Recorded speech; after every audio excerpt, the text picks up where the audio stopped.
आज हम लेकर आए हैं एक दिलचस्प कहानी, ठगनी बुढ़िया की कहानी। अगर आपको यह कहानी पसंद आए तो कृपया वीडियो को लाइक करें, चैनल को सब्सक्राइब करें और बेल आइकन को दबाना न भूलें। तो चलिए कहानी की ओर बढ़ते हैं। पीपलिया नाम का एक गांव था जहां लोग बहुत ही सीधे सादे और मेहनती थे। किसान खेतों में पसीना बहाते, बुजुर्ग चौपाल पर हुक्का पीते, बच्चे गलियों में खेलते और हवा में मिट्टी की खुशबू फैली रहती। सब कुछ शांत और व्यवस्थित था, लेकिन यह शांति ज्यादा दिनों तक नहीं टिकने वाली थी। एक दिन गांव में एक अजनबी बुढ़िया आ गई। उसका चेहरा झुर्रियों से भरा था, आंखों में अजीब सी चमक थी और पीठ पर एक गठरी लदी थी। कोई नहीं जानता था कि वह कौन है और कहां से आई है। उसके कपड़े पुराने थे, लेकिन उसकी आंखों में एक अलग ही आकर्षण था। वह धीरे धीरे लाठी के सहारे चल रही थी, मानो बहुत थकी हुई हो। गांव के प्रवेश द्वार पर बने पुराने पीपल के पेड़ के नीचे उसने अपनी गठरी रखी और आराम करने लगी। गांव के कुछ लोग उसे देखने लगे। चौपाल पर बैठे बुजुर्गों में से एक, लखन काका ने पूछा, कौन हो अम्मा? बुढ़िया ने धीरे से सिर उठाया और मुस्कुराते हुए कहा, मैं तो बस एक मुसाफिर हूँ बेटा, बहुत दिनों से सफर कर रही हो। अब थोड़ी देर रुकने का मन है। अगर आप लोग इजाजत दें तो इस गांव में कुछ दिन बिता लो। गांव के लोग सरल स्वभाव के थे। किसी अजनबी को यूं ही मना करना उनकी आदत नहीं थी। लखन काका ने बाकी बुजुर्गों से सलाह की और फैसला हुआ कि बुढ़िया को गांव में रहने दिया जाए।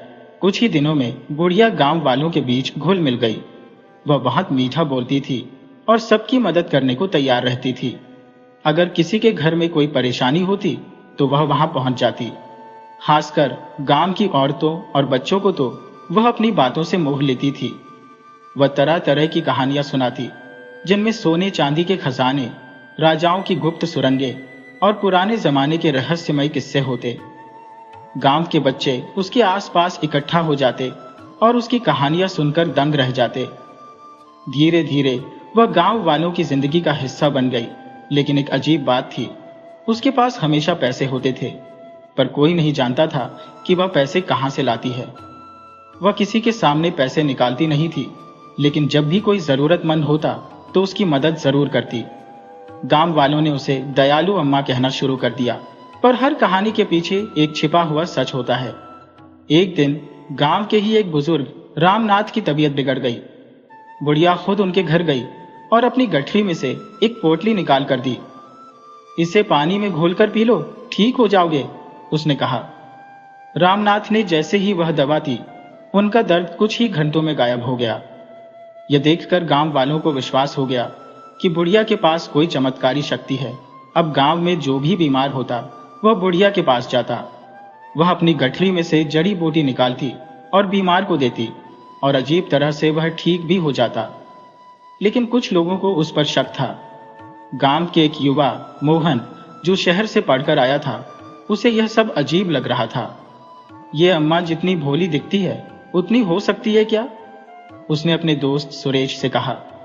सुरेश को भी यह अजीब लग रहा था, लेकिन गांव के बाकी लोग तो बुढ़िया को देवी की तरह मानने लगे थे। अगर हम इस पर शक करेंगे तो गांव वाले हमें ही गलत समझेंगे, सुरेश ने कहा। फिर एक रात अजीब घटना हुई। गांव का एक व्यक्ति जो बुढ़िया की दी हुई दवा लेकर सोया था, सुबह होते ही लापता हो गया।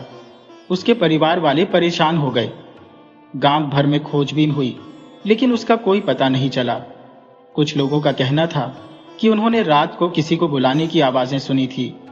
गांव में धीरे धीरे डर फैलने लगा। मोहन और सुरेश को शक और गहरा हो गया। हमें इस बुढ़िया पर नजर रखनी होगी, मोहन ने ठान लिया। लेकिन यह इतना आसान नहीं था, क्योंकि बुढ़िया सबकी चहेती बन चुकी थी। गांव के लोग उसकी कहानियों और चमत्कारों में इतने डूब चुके थे कि उन्हें किसी भी बात पर शक नहीं होता था। लेकिन मोहन और सुरेश ने तय कर लिया था कि वे इस रहस्यमयी बुढ़िया की सच्चाई पता करके रहेंगे। रात के अंधेरे में जब पूरा गांव सो रहा था, मोहन और सुरेश ने बुढ़िया के घर की तरफ रुख किया। उन्हें नहीं पता था कि वे क्या देखने वाले हैं, लेकिन इतना तय था कि यह कोई साधारण बुढ़िया नहीं थी। गांव पिपलिया में ठगनी बुढ़िया का असर बढ़ता जा रहा था। उसकी मीठी बातें, रहस्यमयी कहानियां और चमत्कारी जड़ी बूटियों ने गांव वालों को पूरी तरह से मोह लिया था। कोई उसे देवी का अवतार मान रहा था, तो कोई उसे एक महान ज्ञानी समझ रहा था। लेकिन उसके पीछे एक ऐसा खेल चल रहा था जिसका अंदाजा किसी को नहीं था। बुढ़िया अब केवल बीमारियों की दवा ही नहीं देती थी, बल्कि उसने धीरे धीरे गांव वालों को सपने दिखाने भी शुरू कर दिए। वह लोगों को बताने लगी कि उनके पूर्वजों का छुपाया हुआ खजाना गांव के आसपास कहीं दफन है। उसकी कहानियों में ऐसे ऐसे मोड़ होते थे कि हर कोई उसकी बातों पर विश्वास करने लगा। एक दिन वह गांव के सबसे गरीब किसान रघु के पास गई। रघु का घर टूटा फूटा था, फसल ठीक से नहीं उगती थी और घर में खाने के भी लाले पड़े थे। बुढ़िया ने उसे देखकर लंबी सांस भरी और धीमे स्वर में बोली, बेटा, तेरी हालत देखकर मेरा दिल दुखता है, लेकिन चिंता मत कर, तेरा भाग्य बदलने वाला है। रघु ने हैरानी से पूछा, कैसे अम्मा? बुढ़िया ने उसकी हथेली पकड़ी और धीरे धीरे उसे सहलाने लगी। उसकी आंखें गहरी हो गईं और उसने कुछ बुदबुदाया, मानो कोई मंत्र पढ़ रही हो। फिर उसने धीरे से कहा, तेरे दादा के दादा ने यहाँ बहुत साल पहले एक खजाना छुपाया था। वे इसे किसी को बताना नहीं चाहते थे, इसीलिए उनके मरने के बाद यह रहस्य छुपा रह गया। लेकिन अब वक्त आ गया है कि वह खजाना तुझे मिले। रघु की आंखें चमक उठी। वह वर्षों से गरीबी में जी रहा था और अब अचानक यह सुनकर उसकी उम्मीदें जाग उठी। अम्मा, कहाँ है वह खजाना? बुढ़िया ने एक हल्की मुस्कान दी और बोली, मैं तुझे बता सकती हूँ, लेकिन इस रहस्य को सिर्फ तुझे और मुझे ही जानना चाहिए। अगर किसी और को पता चला तो यह खजाना श्राप बन जाएगा। रघु अब पूरी तरह से उसके जाल में फंस चुका था। बुढ़िया ने धीरे से कहा, लेकिन खजाना निकालने के लिए मुझे कुछ अनुष्ठान करने होंगे और उसके लिए थोड़े बहुत सोने चांदी की जरूरत होगी। रघु के पास तो वैसे ही कुछ नहीं था, लेकिन उसने अपनी पत्नी के गहने निकालकर बुढ़िया को दे दिए। बुढ़िया ने उसे भरोसा दिलाया कि बहुत जल्द वह कई गुना ज्यादा धन वापस पा लेगा। यह खेल सिर्फ रघु के साथ नहीं था। धीरे धीरे गांव के कई और लोगों को बुढ़िया ने ऐसे ही सपने दिखाने शुरू कर दिए। किसी को बताया कि उसके पुरखों की आत्माएं उसे बुला रही है। किसी को कहा कि उसके घर के नीचे एक गड़ा हुआ खजाना है। लोग उसके कहे अनुसार अपनी जमा पूंजी निकालकर अनुष्ठान करवाने लगे। गांव का सबसे अमीर आदमी ठाकुर जगन्नाथ भी इस चक्कर में पड़ गया। बुढ़िया ने उसे बताया कि उसके पूर्वजों का खजाना कुएं के नीचे दफन है, लेकिन उसे निकालने के लिए उसे सोने की ईंटें कुएं में डालनी होंगी, ताकि वे मूल खजाने के साथ मिलकर फिर से बाहर आ सकें। ठाकुर ने बुढ़िया की बातों पर यकीन करके सोने की ईंटें कुएं में डाल दी, लेकिन अगले ही दिन कुआं अचानक सूख गया और सोने की ईंटें भी गायब हो गईं। बुढ़िया ने कहा कि यह देवताओं की इच्छा थी और ठाकुर चुप रह गया। इसी बीच मोहन और सुरेश चुपचाप इस सब का मुआयना कर रहे थे। उन्होंने देखा कि गांव के लोग अपने पैसे और गहने खोते जा रहे थे, लेकिन किसी को कुछ समझ नहीं आ रहा था। उन्होंने तय किया कि वे बुढ़िया का पीछा करेंगे। एक रात जब पूरा गांव सो रहा था, मोहन और सुरेश ने बुढ़िया के घर की ओर रुख किया। उन्होंने देखा कि बुढ़िया घर के अंदर अकेली नहीं थी। उसके साथ एक और व्यक्ति था, जो शायद कोई बाहरी आदमी था। मोहन ने सुरेश को धीरे से इशारा किया और वे खिड़की के पास जाकर छिप गए। अंदर से बुढ़िया की आवाज आ रही थी, हमने अब तक अच्छा काम किया है। गांव के लोग पूरी तरह से हमारे बस में आ चुके हैं। अब अगला शिकार हमें सावधानी से चुनना होगा। सुरेश के कान खड़े हो गए। मतलब ये और भी लोगों को ठगने की योजना बना रही है, उसने सोचा। मोहन ने धीरे से फुसफुसाया, हमें सबूत इकट्ठा करना होगा, लेकिन ये मत भूल, ये कोई साधारण ठग नहीं है। इतना कहते ही बुढ़िया की आवाज आई, कौन है वहां? मोहन और सुरेश के दिल की धड़कनें तेज हो गईं। क्या वे पकड़े जाने वाले थे? क्या बुढ़िया को उनके इरादों का पता चल गया था? मोहन और सुरेश का दिल तेजी से धड़क रहा था। बुढ़िया की आवाज सुनकर वे खिड़की के पास ही जम गए। उनकी सांसें थमी हुई थी। अंदर से लकड़ी की कुर्सी के सरकने की आवाज आई और फिर पैरों की आहट। बुढ़िया दरवाजे की ओर बढ़ रही थी। मोहन ने सुरेश की कलाई पकड़ी और फुसफुसाया, अब हिले तो पकड़े जाएंगे। सुरेश ने सहमति में सिर हिलाया। दरवाजा चरमराया और फिर हल्का सा खुला। बुढ़िया ने बाहर झांका। उसकी झुर्रियों भरी आंखों में संदेह था।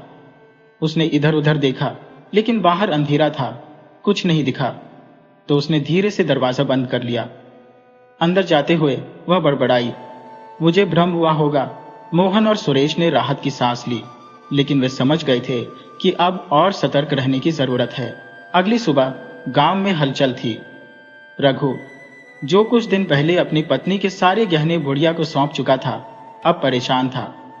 उसने बुढ़िया से पूछा था कि खजाना कब मिलेगा, लेकिन बुढ़िया हर बार नई कहानियां सुनाकर उसे टाल देती थी। उस दिन भी जब रघु बुढ़िया के पास पहुंचा तो बुढ़िया ने कहा, खजाना तो मिलेगा बेटा, लेकिन तुझे परीक्षा देनी होगी। जिस पर देवताओं की कृपा होती है वही इस परीक्षा में सफल होता है। रघु ने अधीरता से पूछा, कैसी परीक्षा अम्मा? बुढ़िया ने गहरी सांस ली और बोलना शुरू किया, तुझे नदी किनारे जाकर 7 रातें बिना खाए पिए ध्यान करना होगा। अगर देवता तुझसे प्रसन्न हुए तो वे स्वप्न में तुझे खजाने का स्थान बता देंगे। रघु उलझन में पड़ गया। एक तरफ उसे डर था कि कहीं यह सब धोखा तो नहीं, लेकिन दूसरी तरफ वह इतनी दूर आ चुका था कि अब लौटना भी मुश्किल था। घर में पहले ही खाने को कुछ नहीं था, अब अगर कुछ और समय बीत गया तो उसकी पत्नी और बच्चे भूखे मर जाएंगे। रघु परेशान था, लेकिन गांव में और लोग भी बुढ़िया के मायाजाल में फंसते जा रहे थे। ठाकुर जगन्नाथ, जो पहले ही अपनी सोने की ईंटें कुएं में डाल चुका था, अब और भी उलझ गया था। उसने बुढ़िया से अपनी संपत्ति वापस पाने की गुहार लगाई, लेकिन बुढ़िया ने कहा, जो देवताओं को अर्पित हो गया वह लौट नहीं सकता। ठाकुर का गुस्सा बढ़ने लगा, लेकिन वह कुछ कह नहीं सका। बुढ़िया की तरफ से गांव में एक ऐसा डर फैल चुका था कि कोई भी उसके खिलाफ आवाज उठाने की हिम्मत नहीं करता था। इसी बीच मोहन और सुरेश ने एक योजना बनाई। वे जानते थे कि बुढ़िया के खिलाफ सीधे कुछ करना संभव नहीं होगा, क्योंकि गांव के लोग ही उसके पक्ष में खड़े हो जाएंगे। इसीलिए उन्होंने एक नई चाल चली। मोहन ने गांव के मंदिर के पुजारी से मिलकर एक अफवाह फैलानी शुरू की। वह हर जगह कहने लगा कि उसे रात में सपना आया था, जिसमें गांव के देवता ने कहा कि बुढ़िया का असली रूप कोई साधारण इंसान का नहीं, बल्कि एक मायावी शक्ति का है, जो गांव के लोगों को धोखा दे रही है। धीरे धीरे यह बात पूरे गांव में फैलने लगी। कुछ लोग जो पहले ही बुढ़िया की बातों से निराश हो चुके थे, अब इस नई अफवाह पर विश्वास करने लगे। लेकिन बुढ़िया इतनी आसानी से हार मानने वालों में से नहीं थी। वह खुद गांव के चौपाल में आई और अपनी रहस्यमयी आवाज में बोलने लगी, सावधान रहो, जब भी किसी महात्मा या संत का प्रभाव बढ़ता है तो कुछ लोग उसे बदनाम करने का प्रयास करते हैं। ये कोई नई बात नहीं है। उसकी बातों का असर हुआ और गांव के लोग फिर से उसके पक्ष में आ गए। लेकिन मोहन और सुरेश अब पीछे हटने वाले नहीं थे। उन्होंने तय कर लिया कि वे इस बार बुढ़िया को रंगे हाथों पकड़ेंगे। रात को वे चुपचाप बुढ़िया के घर के पास जा छिपे। उन्होंने देखा कि बुढ़िया किसी आदमी से चोरी छिपे बातें कर रही थी। बुढ़िया ने कहा, अब हमें जल्द से जल्द गांव छोड़ना होगा। बहुत ज्यादा माल इकट्ठा हो गया है, अब यह जगह सुरक्षित नहीं है। सुरेश ने मोहन की तरफ देखा और धीरे से फुसफुसाया, इसका मतलब यह सच में ठग है, हमें इसे पकड़ना ही होगा। अब सबसे बड़ा सवाल था, कैसे? मोहन और सुरेश बुढ़िया की बातों को ध्यान से सुन रहे थे। अंधेरे में छिपकर वे हर शब्द को समझने की कोशिश कर रहे थे। बुढ़िया का साथी धीरे से बोला, लेकिन हम भागेंगे कैसे? गांव वाले अगर हमें पकड़ लेंगे तो सब नाकाम हो जाएगा। बुढ़िया ने ठहाका लगाते हुए कहा, अरे बेवकूफ, भागने की जरूरत ही नहीं पड़ेगी। अगर हम सही चाल चले तो पूरा गांव ही हमारे बचाव में खड़ा हो जाएगा। मोहन और सुरेश एक दूसरे को देख रहे थे। बुढ़िया के इस आत्मविश्वास का क्या कारण था? बुढ़िया ने अपनी बात जारी रखी, मैं कल गांव वालों को बताऊंगी कि एक बड़ी विपत्ति आने वाली है।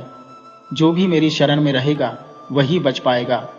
इससे वे और डरेंगे और हमारे खिलाफ जाने का सोचेंगे भी नहीं। सुरेश ने मोहन के कान में फुसफुसाया, यह तो बहुत बड़ी चाल चल रही है। अगर हम इसे पकड़ना चाहते हैं तो हमें पूरे गांव को इसके खिलाफ करना होगा। मोहन ने हामी भरी, लेकिन हमें ठोस सबूत चाहिए। सिर्फ हमारी बातों पर कोई यकीन नहीं करेगा। हमें इसके घर में छिपा कर रखा गया सोना चांदी और बाकी सामान ढूंढना होगा। अगली सुबह बुढ़िया ने गांव के चौपाल में एक बड़ी सभा बुलाई। गांव के लगभग सभी लोग वहां इकट्ठा हो गए। उसके चेहरे पर वही रहस्यमयी मुस्कान थी। वह हाथ में एक माला लेकर बैठी और धीरे धीरे बोलना शुरू किया। कल रात मैंने एक भयानक सपना देखा। देवताओं ने मुझे चेतावनी दी है कि इस गांव पर एक बड़ा संकट आने वाला है। अगर हम सतर्क नहीं रहे तो हमारा सब कुछ खत्म हो जाएगा। गांव वाले सकपका गए। कुछ औरतें ही बुढ़िया के पैरों में गिर पड़ी और रोने लगी। अम्मा, हमें बचा लो, हमें संकट से निकालो। बुढ़िया ने एक गहरी सांस ली और कहा, घबराओ मत। मैंने देवताओं से प्रार्थना की और उन्होंने मुझे बताया कि अगर हर कोई अपनी सबसे मूल्यवान चीज मेरे हवाले कर देगा तो वह चीज देवताओं के लिए अर्पित हो जाएगी और गांव पर संकट नहीं आएगा। गांव वाले अब तक पूरी तरह से उसके वश में आ चुके थे। धीरे धीरे लोग अपने घर से सोना, चांदी, पैसे और कीमती चीजें लेकर आने लगे और बुढ़िया के सामने रखने लगे। मोहन और सुरेश चुपचाप यह सब देख रहे थे। जब सब कुछ इकट्ठा हो गया तो बुढ़िया ने एक लंबी सांस ली और कहा, अब मैं इस धन को देवताओं को अर्पित करने के लिए अपने घर ले जाऊंगी। 3 दिन तक कोई इसे देखने नहीं आएगा, वरना यह प्रभाव खत्म हो जाएगा। ये सुनकर गांव वाले सहम गए। किसी की हिम्मत नहीं हुई कि सवाल करें, लेकिन मोहन और सुरेश अब समय बर्बाद नहीं करना चाहते थे। उन्होंने सोचा कि अगर 3 दिन निकल गए तो बुढ़िया रातों रात सब कुछ लेकर गायब हो जाएगी। उन्हें तुरंत कोई कदम उठाना होगा। अगली रात जब पूरा गांव सो रहा था, मोहन और सुरेश चुपचाप बुढ़िया के घर की तरफ बढ़े। अंधेरे में वे दीवार फांदकर अंदर दाखिल हुए। अंदर एक कोठरी थी जो हमेशा बंद रहती थी। मोहन ने धीरे से दरवाजा खोलने की कोशिश की, लेकिन वह अंदर से बंद था। तभी उन्हें अंदर से कुछ सरसराने की आवाज आई। कोई वहां मौजूद था। सुरेश ने धीरे से खिड़की की झिड़की से अंदर झांका और जो उसने देखा उससे उसके होश उड़ गए। बुढ़िया और उसका साथी वहां मौजूद थे और वे सारे गहने और पैसे एक बड़े थैले में डाल रहे थे। सुरेश ने फौरन मोहन को इशारा किया और दोनों ने धीरे से दरवाजे के पास कान लगा दिए। अंदर से बुढ़िया बोल रही थी, बस एक दिन और, कल रात हम सब कुछ लेकर यहां से निकल जाएंगे। गांव वाले कभी समझ भी नहीं पाएंगे कि उनके साथ क्या हुआ। मोहन ने सुरेश की ओर देखा और धीरे से कहा, अब हमें सबूत इकट्ठा करना होगा। उन्होंने धीरे से कोठरी की खिड़की को थोड़ा सा और खोला और अंदर की कुछ तस्वीरें खींच ली। फिर उन्होंने वहां रखे एक पुराने संदूक का ढक्कन हटा दिया, जिसमें चांदी और सोने के गहनों के अलावा गांव वालों के पैसे भरे हुए थे। अब उनके पास ठोस सबूत थे, लेकिन सवाल था गांव वालों को कैसे यकीन दिलाया जाए। तभी सुरेश को एक तरकीब सूझी। उसने मोहन से कहा, अगर हम इस खजाने को गांव के सामने ला सकें तो बुढ़िया की पोल खुल जाएगी। लेकिन हमें सावधान रहना होगा, क्योंकि अगर बुढ़िया को भनक भी लग गई तो वह कुछ भी कर सकती है। उन्होंने तय किया कि वे अगली सुबह ही गांव के चौपाल में सबको बुलाएंगे और सच सामने लाएंगे। लेकिन क्या बुढ़िया इतनी आसानी से हार मानने वाली थी? अगली सुबह गांव में अजीब सी हलचल थी। मोहन और सुरेश ने रात को जो देखा था वह उनके दिमाग में घूम रहा था। वे जानते थे कि बुढ़िया अब भागने की फिराक में है और अगर उसे तुरंत नहीं रोका गया तो वह हमेशा के लिए गायब हो जाएगी। लेकिन सवाल यह था कि गांव वालों को कैसे यकीन दिलाया जाए। गांव के चौपाल पर धीरे धीरे लोग इकट्ठा होने लगे। बुढ़िया हमेशा की तरह अपनी माला घुमाती हुई आई और रहस्यमयी आवाज में बोलने लगी, आज बहुत महत्वपूर्ण दिन है। देवताओं ने मुझसे कहा है कि जो भी मुझे अपनी सबसे कीमती चीज सौंपेगा उसका भाग्य हमेशा के लिए बदल जाएगा। गांव वाले एक दूसरे को देखने लगे। कुछ लोगों ने संकोच किया, लेकिन फिर धीरे धीरे वे अपने गहने, पैसे और संपत्ति बुढ़िया के सामने रखने लगे। इस बार गांव का सबसे अमीर आदमी ठाकुर जगन्नाथ भी वहां था, जो पहले बुढ़िया के खेल को समझ नहीं पाया था, लेकिन अब वह सतर्क था। मोहन और सुरेश ने चौपाल के पास जाकर ऊंची आवाज में कहा, रुको, कोई भी अपनी चीजें मत दो, ये सब एक बहुत बड़ा धोखा है। गांव वाले अचानक चौंक गए। बुढ़िया ने गहरी सांस ली और मुस्कुराते हुए बोली, बेटा मोहन, तुझे फिर से भ्रम हो गया है। मैं तो सिर्फ गांव वालों की भलाई के लिए यह सब कर रही हूँ। सुरेश ने आगे बढ़कर कहा, अगर सच में भलाई करनी होती तो तुमने रात में चोरी छिपे सोना और गहने थैलों में क्यों भर लिए थे?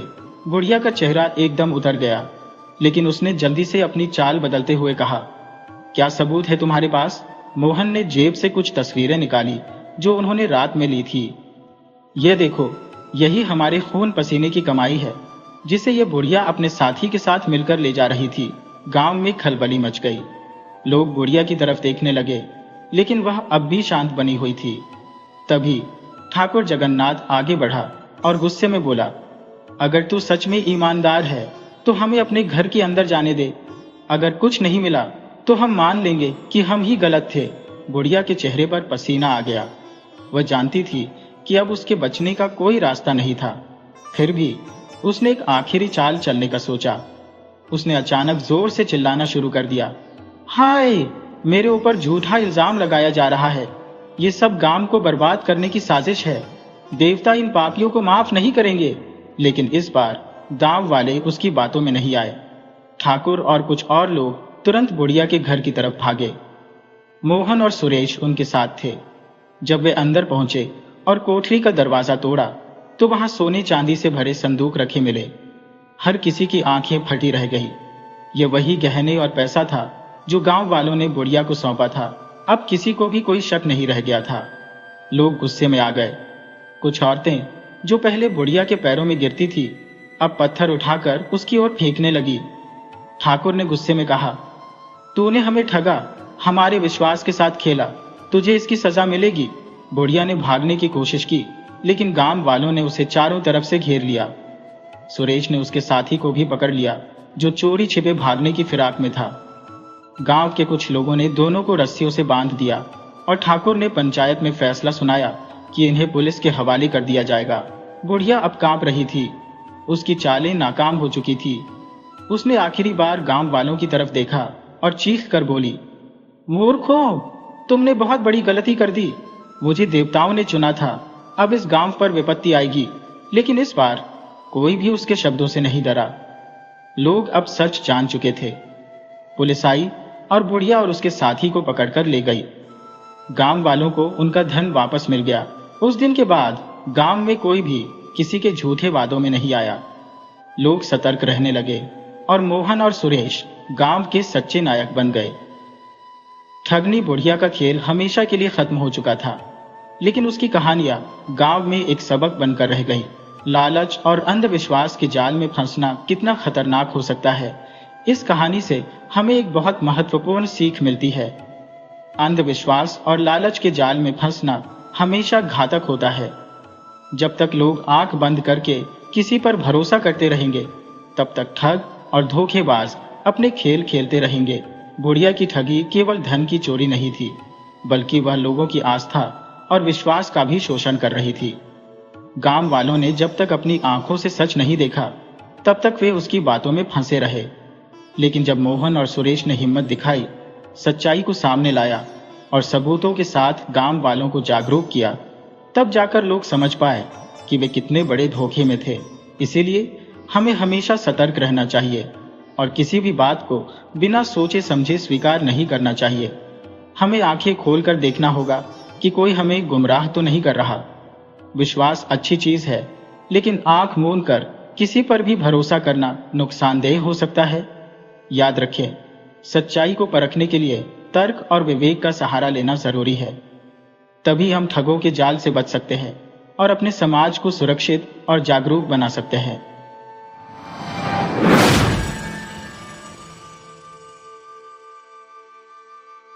दोस्तों, आज हम लेकर आए हैं एक मजेदार कहानी, मूर्ख ठग की कहानी। अगर आपको यह कहानी पसंद आए तो कृपया वीडियो को लाइक करें, चैनल को सब्सक्राइब करें और बेल आइकन को जरूर दबाएं। तो चलिए दोस्तों, कहानी की तरफ बढ़ते हैं। एक घना जंगल था जिसके पार एक छोटा लेकिन खुशहाल गांव था, जिसका नाम था रामपुर। ये गांव अपने खेतों, पशुओं और सीधे साधे लोगों के लिए मशहूर था। लेकिन इसी सीधेपन का फायदा उठाने की इच्छा में जंगल के उस पार रहते थे 4 मूर्ख ठग, भोला, लल्लू, बब्बन और गामा। ये चारों ठग तो थे, लेकिन मूर्खता में एक दूसरे से होड़ करते थे। न तो उनके पास कोई ठोस योजना होती थी और न ही कोई समझदारी, लेकिन ये खुद को बहुत चालाक समझते थे। एक दिन जंगल के किनारे बैठकर चारों ने फैसला किया कि अब समय आ गया है किसी गांव में जाकर ठगी करने का। गामा बोला, भाइयों, अब बहुत हो गया जंगल में बंदरों की तरह घूमना। हमें असली माल तो उन गांव वालों से मिलेगा जो बिना सवाल किए सब पर भरोसा कर लेते हैं। लल्लू ने तुरंत सहमति जताई। बिल्कुल सही, मैं तो कहता हूं सीधे सरपंच को ही निशाना बनाते हैं, वही सबसे अमीर होगा। बब्बन ने बीच में ही कहा। अरे पहले गांव में तो घुसे, फिर देखेंगे कौन ठगेगा किसे। आखिरकार तय हुआ कि चारों साधु का रूप धारण करेंगे। भोला ने ढीला ढाला भगवा कपड़ा पहना, माथे पर लंबा तिलक लगाया और हाथ में लकड़ी की छड़ी ली। लल्लू ने अपने बाल उलझा लिए, बब्बन ने नकली दाढ़ी लगाई और गामा तो नारियल और भभूत लेकर तैयार हो गया। चारों अब किसी भटके हुए साधु की तरह लग रहे थे। गांव में प्रवेश करते ही बच्चों की भीड़ इकट्ठा हो गई। देखो देखो, साधु बाबा आए हैं, एक बच्चा चिल्लाया। गांव की औरतें बाहर निकली और कुछ लोग तो चरण स्पर्श करने भी आ गए। ठगों की पहली चाल सफल होती दिखी। भोला, जो अब बाबा ब्रह्मानंद बन गया था, ने गंभीर आवाज में कहा, हम चारों बाबा बड़े दूर से आए हैं। जिसके घर में क्लेश है हमें बुलाओ, हम शांति लाएंगे। जिसके घर में धन नहीं हमें बुलाओ, हम लक्ष्मी लाएंगे। गांव वालों को लगा कि सचमुच कोई चमत्कारी साधु आए हैं। गांव के सरपंच हरिया के घर में उसी दिन से कुछ घरेलू कलह चल रही थी। सरपंच की पत्नी शांता को लगा कि यही मौका है अपने पति को सुधारने का। उसने तुरंत बाबा ब्रह्मानंद और उनके साथियों को अपने घर ले आई। चारों ठगों की आंखों में चमक आ गई जब उन्होंने सरपंच के घर की ऊंची दीवारें, अंदर की लकड़ी की चौकी और पीतल के बर्तन देखे। बाबा गामा ने वही हवन करने की बात कही और बोला, इस हवन से घर की सारी नकारात्मक ऊर्जा बाहर जाएगी और धन की वर्षा होगी। लल्लू, जो अब बाबा तंत्रश्वर बन गया था, ने कहा, पर ध्यान रहे, हवन में सोने की अंगूठी चढ़ानी होगी, नहीं तो देवता रुष्ट हो जाएंगे। शांता ने सोचा, सोने की अंगूठी तो है ही पुरानी, चढ़ा देते हैं। और सच में उसने अपनी अंगूठी बाबा को दे दी। इसी बीच बब्बन बाबा ने सरपंच को किनारे ले जाकर कहा, आपकी कुंडली में बड़ा संकट है, घर में कोई छिपा शत्रु है। अगर आपने 5 बकरियों का दान नहीं दिया तो आपका सब कुछ नष्ट हो जाएगा। सरपंच ने आंखें फाड़ ली। कौन शत्रु बाबा, कौन? बाबा बोला, हम नहीं बता सकते, लेकिन अगर आज रात दान नहीं किया तो आपकी आंखों के सामने आग लगेगी आपके खेतों में। सरपंच डर गया और उसी वक्त अपने नौकर को कहकर 3 बकरियां मनवा ली। बाकी 2 अगली सुबह देने का वादा किया। ठगों को लगा अब तो मजा आ गया, मगर उन्हें क्या पता था कि गांव का एक बूढ़ा आदमी, चाचा झल्लू, जो हर नए आने वाले को शक की निगाह से देखता था, उनकी हरकतें देख रहा था। चाचा झल्लू को लगा कुछ गड़बड़ है, क्योंकि उन्होंने देखा कि चारों बाबा एक कोने में बैठकर चुपचाप सोने की अंगूठी को उलट पलट रही है और हवन में घी डालने की जगह भूसी डाल रही है। अगले दिन गांव के मंदिर में सबको बुलाकर चाचा झल्लू ने गांव वालों के सामने सब कुछ कह दिया। अरे मूर्खों, यह साधु नहीं, ठग हैं।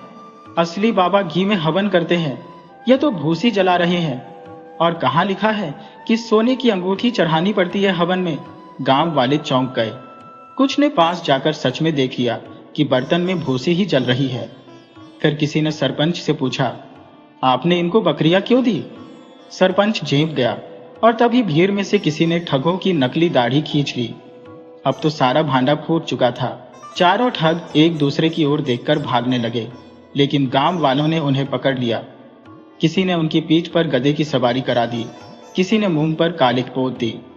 मगर गांव वाले हंसी मजाक के मूड में थे, मारपीट नहीं की। उन्होंने कहा, इन 4 मूर्ख ठगों को सबक सिखाना चाहिए, लेकिन एक मौका भी देना चाहिए। चलो इनसे गांव की नाली साफ करवा लेते हैं। चारों ठग दिन भर नाली साफ करते रहे और सोचते रहे, इस बार तो मूर्ख हम ही बन गए। मगर गामा बोला, अब की बार असली प्लान बनाएंगे, ऐसा कि गांव वाले भी देखेंगे और मानेंगे कि हम सच में चमत्कारी हैं। बाकी तीनों ने एक सुर में कहा, हाँ, अगली बार नहीं हारेंगे। और इसी वादे के साथ मूर्ख ठगों ने गांव में रहने का फैसला किया, ताकि अगली ठगी भीतर से ही रची जा सके। गांव रामपुर में मूर्ख ठगों की पहली योजना जब बुरी तरह फेल हो गई, तो उनकी हालत गांव की नाली में पड़े गन्ने के पत्तों जैसी हो गई थी। धोए भी नहीं गए और उठाए भी नहीं गए। मगर चारों को अपनी हार पर पछतावा कम और अगली योजना बनाने का जोश ज्यादा था। गामा ने रात को बाकी तीनों को एक पेड़ के नीचे बुलाकर कहा, देखो भाइयों, हमसे बस एक गलती हुई, हमने इन गांव वालों को हल्के में ले लिया। अब हमें ठगी करनी है। मगर इस बार अंदर से पूरे प्लान के साथ बब्बन ने सिर खुजाया। मतलब? गामा ने मुस्कुराते हुए जवाब दिया, मतलब हम गांव में रहेंगे, गांव वालों की सेवा करेंगे, और जब वो हमें अपनाएंगे तब हम धीरे से अपना खेल खेलेंगे। भोला, जो हमेशा सबसे धीमे समझता था, अब भी उलझन में था। मगर लल्लू ने सीधा कहा, मतलब इस बार ठग बनकर नहीं, सेवक बनकर ठगेंगे। अगले दिन चारों ने अपनी वेशभूषा बदल दी। साधु की जगह अब वह मजदूर, काम करने वाले, या फिर कहिए गांव के आम आदमी की तरह लगने लगे। गामा ने गांव के मंदिर में साफ सफाई का जिम्मा ले लिया। बब्बन स्कूल के मास्टर से मिलकर बच्चों को पढ़ाने में मदद करने लगा। लल्लू ने खेत में काम करने का दिखावा शुरू कर दिया और भोला ने गांव की बूढ़ियों को पानी लाने ले जाने में मदद करना शुरू कर दिया। धीरे धीरे चारों को गांव में पहचान मिलने लगी। कुछ लोगों को उनका बदला रूप अजीब लगा, मगर ज्यादातर गांव वालों ने सोचा, हो सकता है पहले गलती हो गई हो, अब सुधर गए हो। सरपंच हरिया ने भी उन्हें घर के पास एक पुराना गोदाम दे दिया जहां वे रह सकते थे। गांव वाले अब उन्हें सेवक चार कहने लगे थे। एक दिन गांव में मेला लगने वाला था। हर साल एक बड़ी मूर्ति की पूजा होती थी और गांव वाले मिलकर चंदा इकट्ठा करते थे। इस बार सरपंच ने तय किया कि मेला आयोजन की जिम्मेदारी इन्हीं चारों को दी जाए। ठगों की आंखें चमक उठी। यही तो मौका था जिसका वे इंतजार कर रहे थे। गामा ने चुपचाप कहा, इस बार पैसा सीधे हमारे हाथ में आएगा और फिर उड़न छू। लल्लू ने जोड़ा, मगर एकदम धीरे धीरे, ताकि किसी को शक ना हो। बब्बन ने गांव के हलवाई से बात की मेला में लड्डू बनाने के लिए। भोला ने पंडाल बनाने का काम देखा। सारा गांव देख रहा था कि कैसे चारों मेहनत कर रहे हैं। चंदा धीरे धीरे आने लगा। किसी ने रुपए 500 दिए, किसी ने 1000, किसी ने गेहूं का बोरा दिया, किसी ने तेल। ठगों ने एक पुरानी संदूक मनवाकर चंदा उसमें रखने की योजना बनाई और गांव के लोगों को भरोसा दिलाया कि हर रात संदूक को तालाब के किनारे के मंदिर में रखा जाएगा, जहां भगवान सबकी रक्षा करेंगे। गामा ने चुपचाप बब्बन से कहा, हम रात में मंदिर जाएंगे, संदूक की तली काटेंगे और चंदा निकाल लेंगे। ऊपर से ढक्कन वैसा का वैसा, किसी को पता नहीं चलेगा। योजना बिल्कुल पक्की थी। रात आई, गांव सो गया। चांदनी में चारों चुपचाप मंदिर पहुंचे। गामा ने पिटारे के नीचे से कील निकालनी शुरू की। लल्लू मंदिर के बाहर निगरानी में था। सब कुछ ठीक चल रहा था, मगर उन्हें नहीं पता था कि गांव के कुछ लोग अब भी उन पर शक रखते थे। चाचा झल्लू और कुछ युवकों ने मंदिर की रखवाली का मन बना लिया था और वह चुपचाप एक पेड़ के पीछे छिपे थे। जैसे ही संदूक खुला और चंदा निकालना शुरू हुआ, तभी झल्लू चाचा ने मशाल जलाकर चिल्लाया, पकड़ो, ठग फिर से हाथ साफ कर रहे हैं। अगले ही पल चारों की आंखें चौंधिया गईं। गांव के कई लोग लाठी लेकर वहां पहुंचे और चारों को पकड़ लिया गया। गांव की पंचायत बुलाई गई। अब की बार गांव वाले नाराज थे। सरपंच बोला, पहली बार माफ किया, सोचा इंसान सुधर सकता है, मगर अब की बार माफी नहीं मिलेगी। एक किसान ने कहा, इन्हें गांव में रहने का हक नहीं है। चारों घुटनों के बल बैठकर माफी मांगने लगे।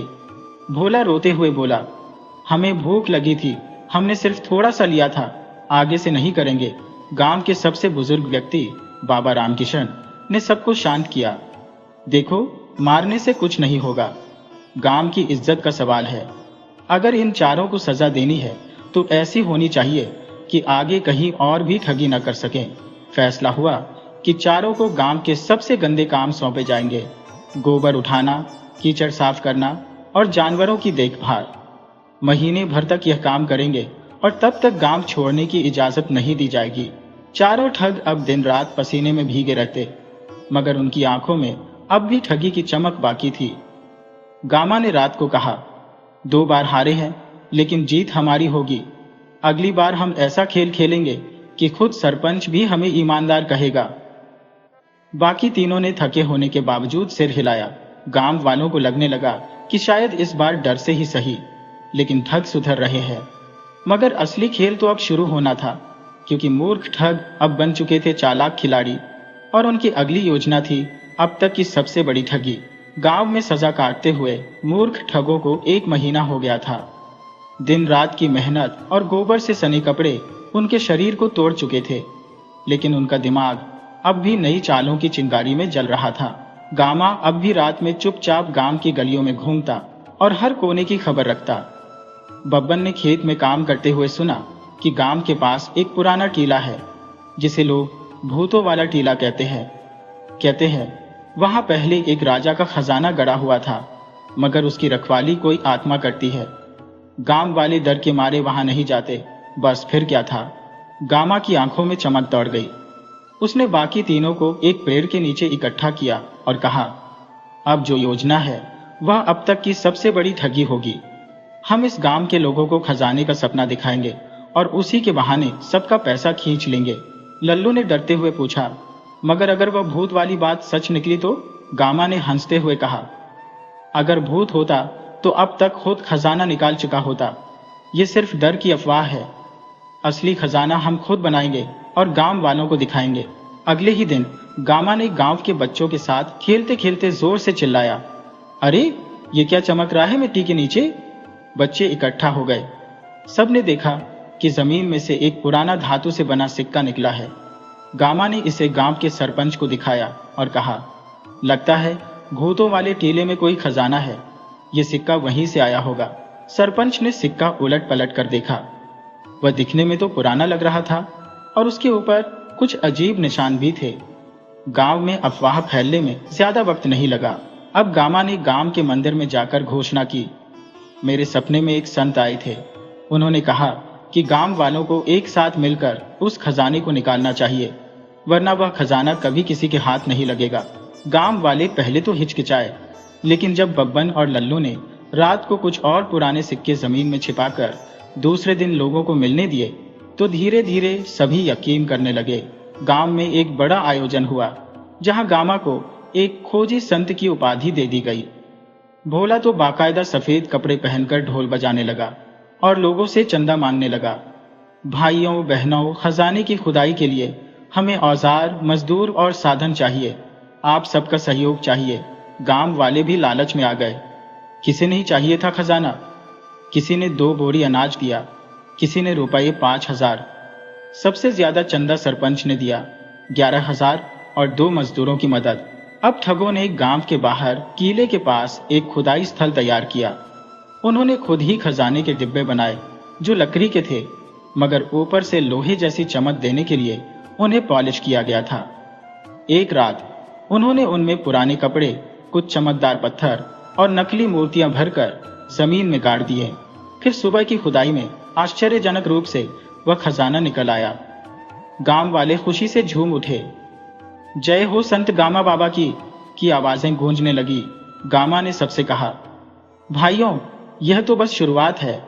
असली खजाना तो नीचे और गहरा है और इसके लिए और ज्यादा खुदाई करनी होगी।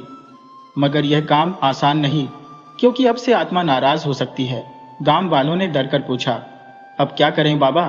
गामा ने आंखें बंद करके थोड़ी देर ध्यान लगाया और बोला, आत्मा को शांत करने के लिए विशेष पूजा होगी और इसके लिए हर परिवार को एक शांति अनुष्ठान सहयोग राशि देनी होगी।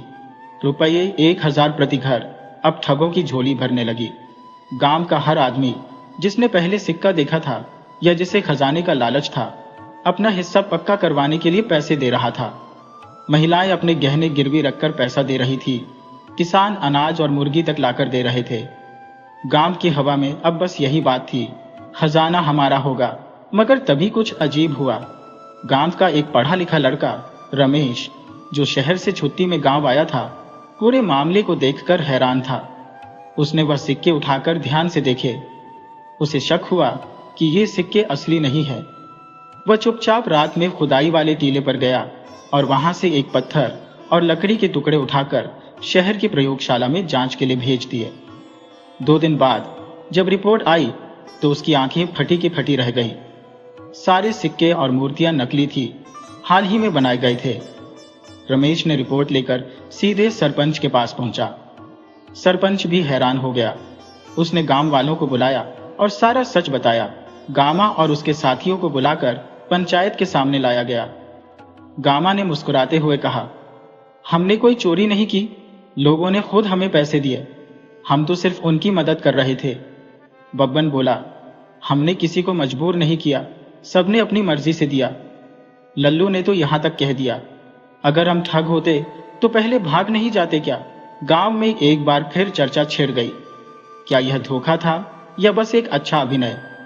कुछ लोग अब भी गामा को भक्त मान रहे थे तो कुछ आग बुला थे। सरपंच ने फैसला किया, अब की बार गांव की अदालत चलेगी। अगला निर्णय पंचायत नहीं, पूरा गांव मिलकर करेगा। चारों ठग इस बार फंसे हुए थे, मगर गामा अब भी मुस्कुरा रहा था, क्योंकि उसके दिमाग में अब भी एक आखिरी चाल बची थी जिसे वह अगली सभा में चलने वाला था। गांव की पंचायत के सामने खड़े गामा, बब्बन, लल्लू और भोला अब बेकाबू होती भीड़ को शांत नजरों से देख रहे थे। सबकी आंखों में गुस्सा था, विश्वास टूट चुका था। रिपोर्ट ने साफ कर दिया था कि खजाने की खुदाई एक दिखावा थी, मूर्तियां नकली थी, सिक्के नए थे। लेकिन फिर भी गामा की आंखों में डर का नामो निशान नहीं था। उल्टे वह अपनी लंबी मूंछों को ताप देते हुए मुस्कुरा रहा था। गामा ने पंचायत से कहा, हम तो बस एक सपना सच करना चाहते थे। अगर हमने गांव में एकता पैदा की, लोगों को उम्मीद दी और कुछ दिन खुशी दी, क्या वह भी जुर्म है? उसकी चालाकी भरी बातें कुछ लोगों को थोड़ी देर के लिए उलझा गई, लेकिन ज्यादातर लोग अब उसकी चिकनी चुपड़ी बातों से थक चुके थे। बब्बन ने थोड़ा डरते हुए कहा, देखिए, हमने किसी का कुछ छीना नहीं, सबने खुद दिया। अब अगर वापस चाहिए तो हम मेहनत करके वापस कर देंगे। लल्लू और भोला ने गर्दन नीचे कर रखी थी। भोला तो अब खुलकर रोने लगा था, हमसे गलती हो गई, हमें माफ कर दो, हम मजदूरी करेंगे लेकिन पैसे लौटा देंगे। सरपंच ने कहा, ठग चाहे कितना भी मीठा बोले, ठग ही रहता है। अब गांव की अदालत फैसला करेगी। उसी रात जब गांव में सब सो रहे थे, गामा ने अपनी आखिरी और सबसे खतरनाक योजना की नींव रखी।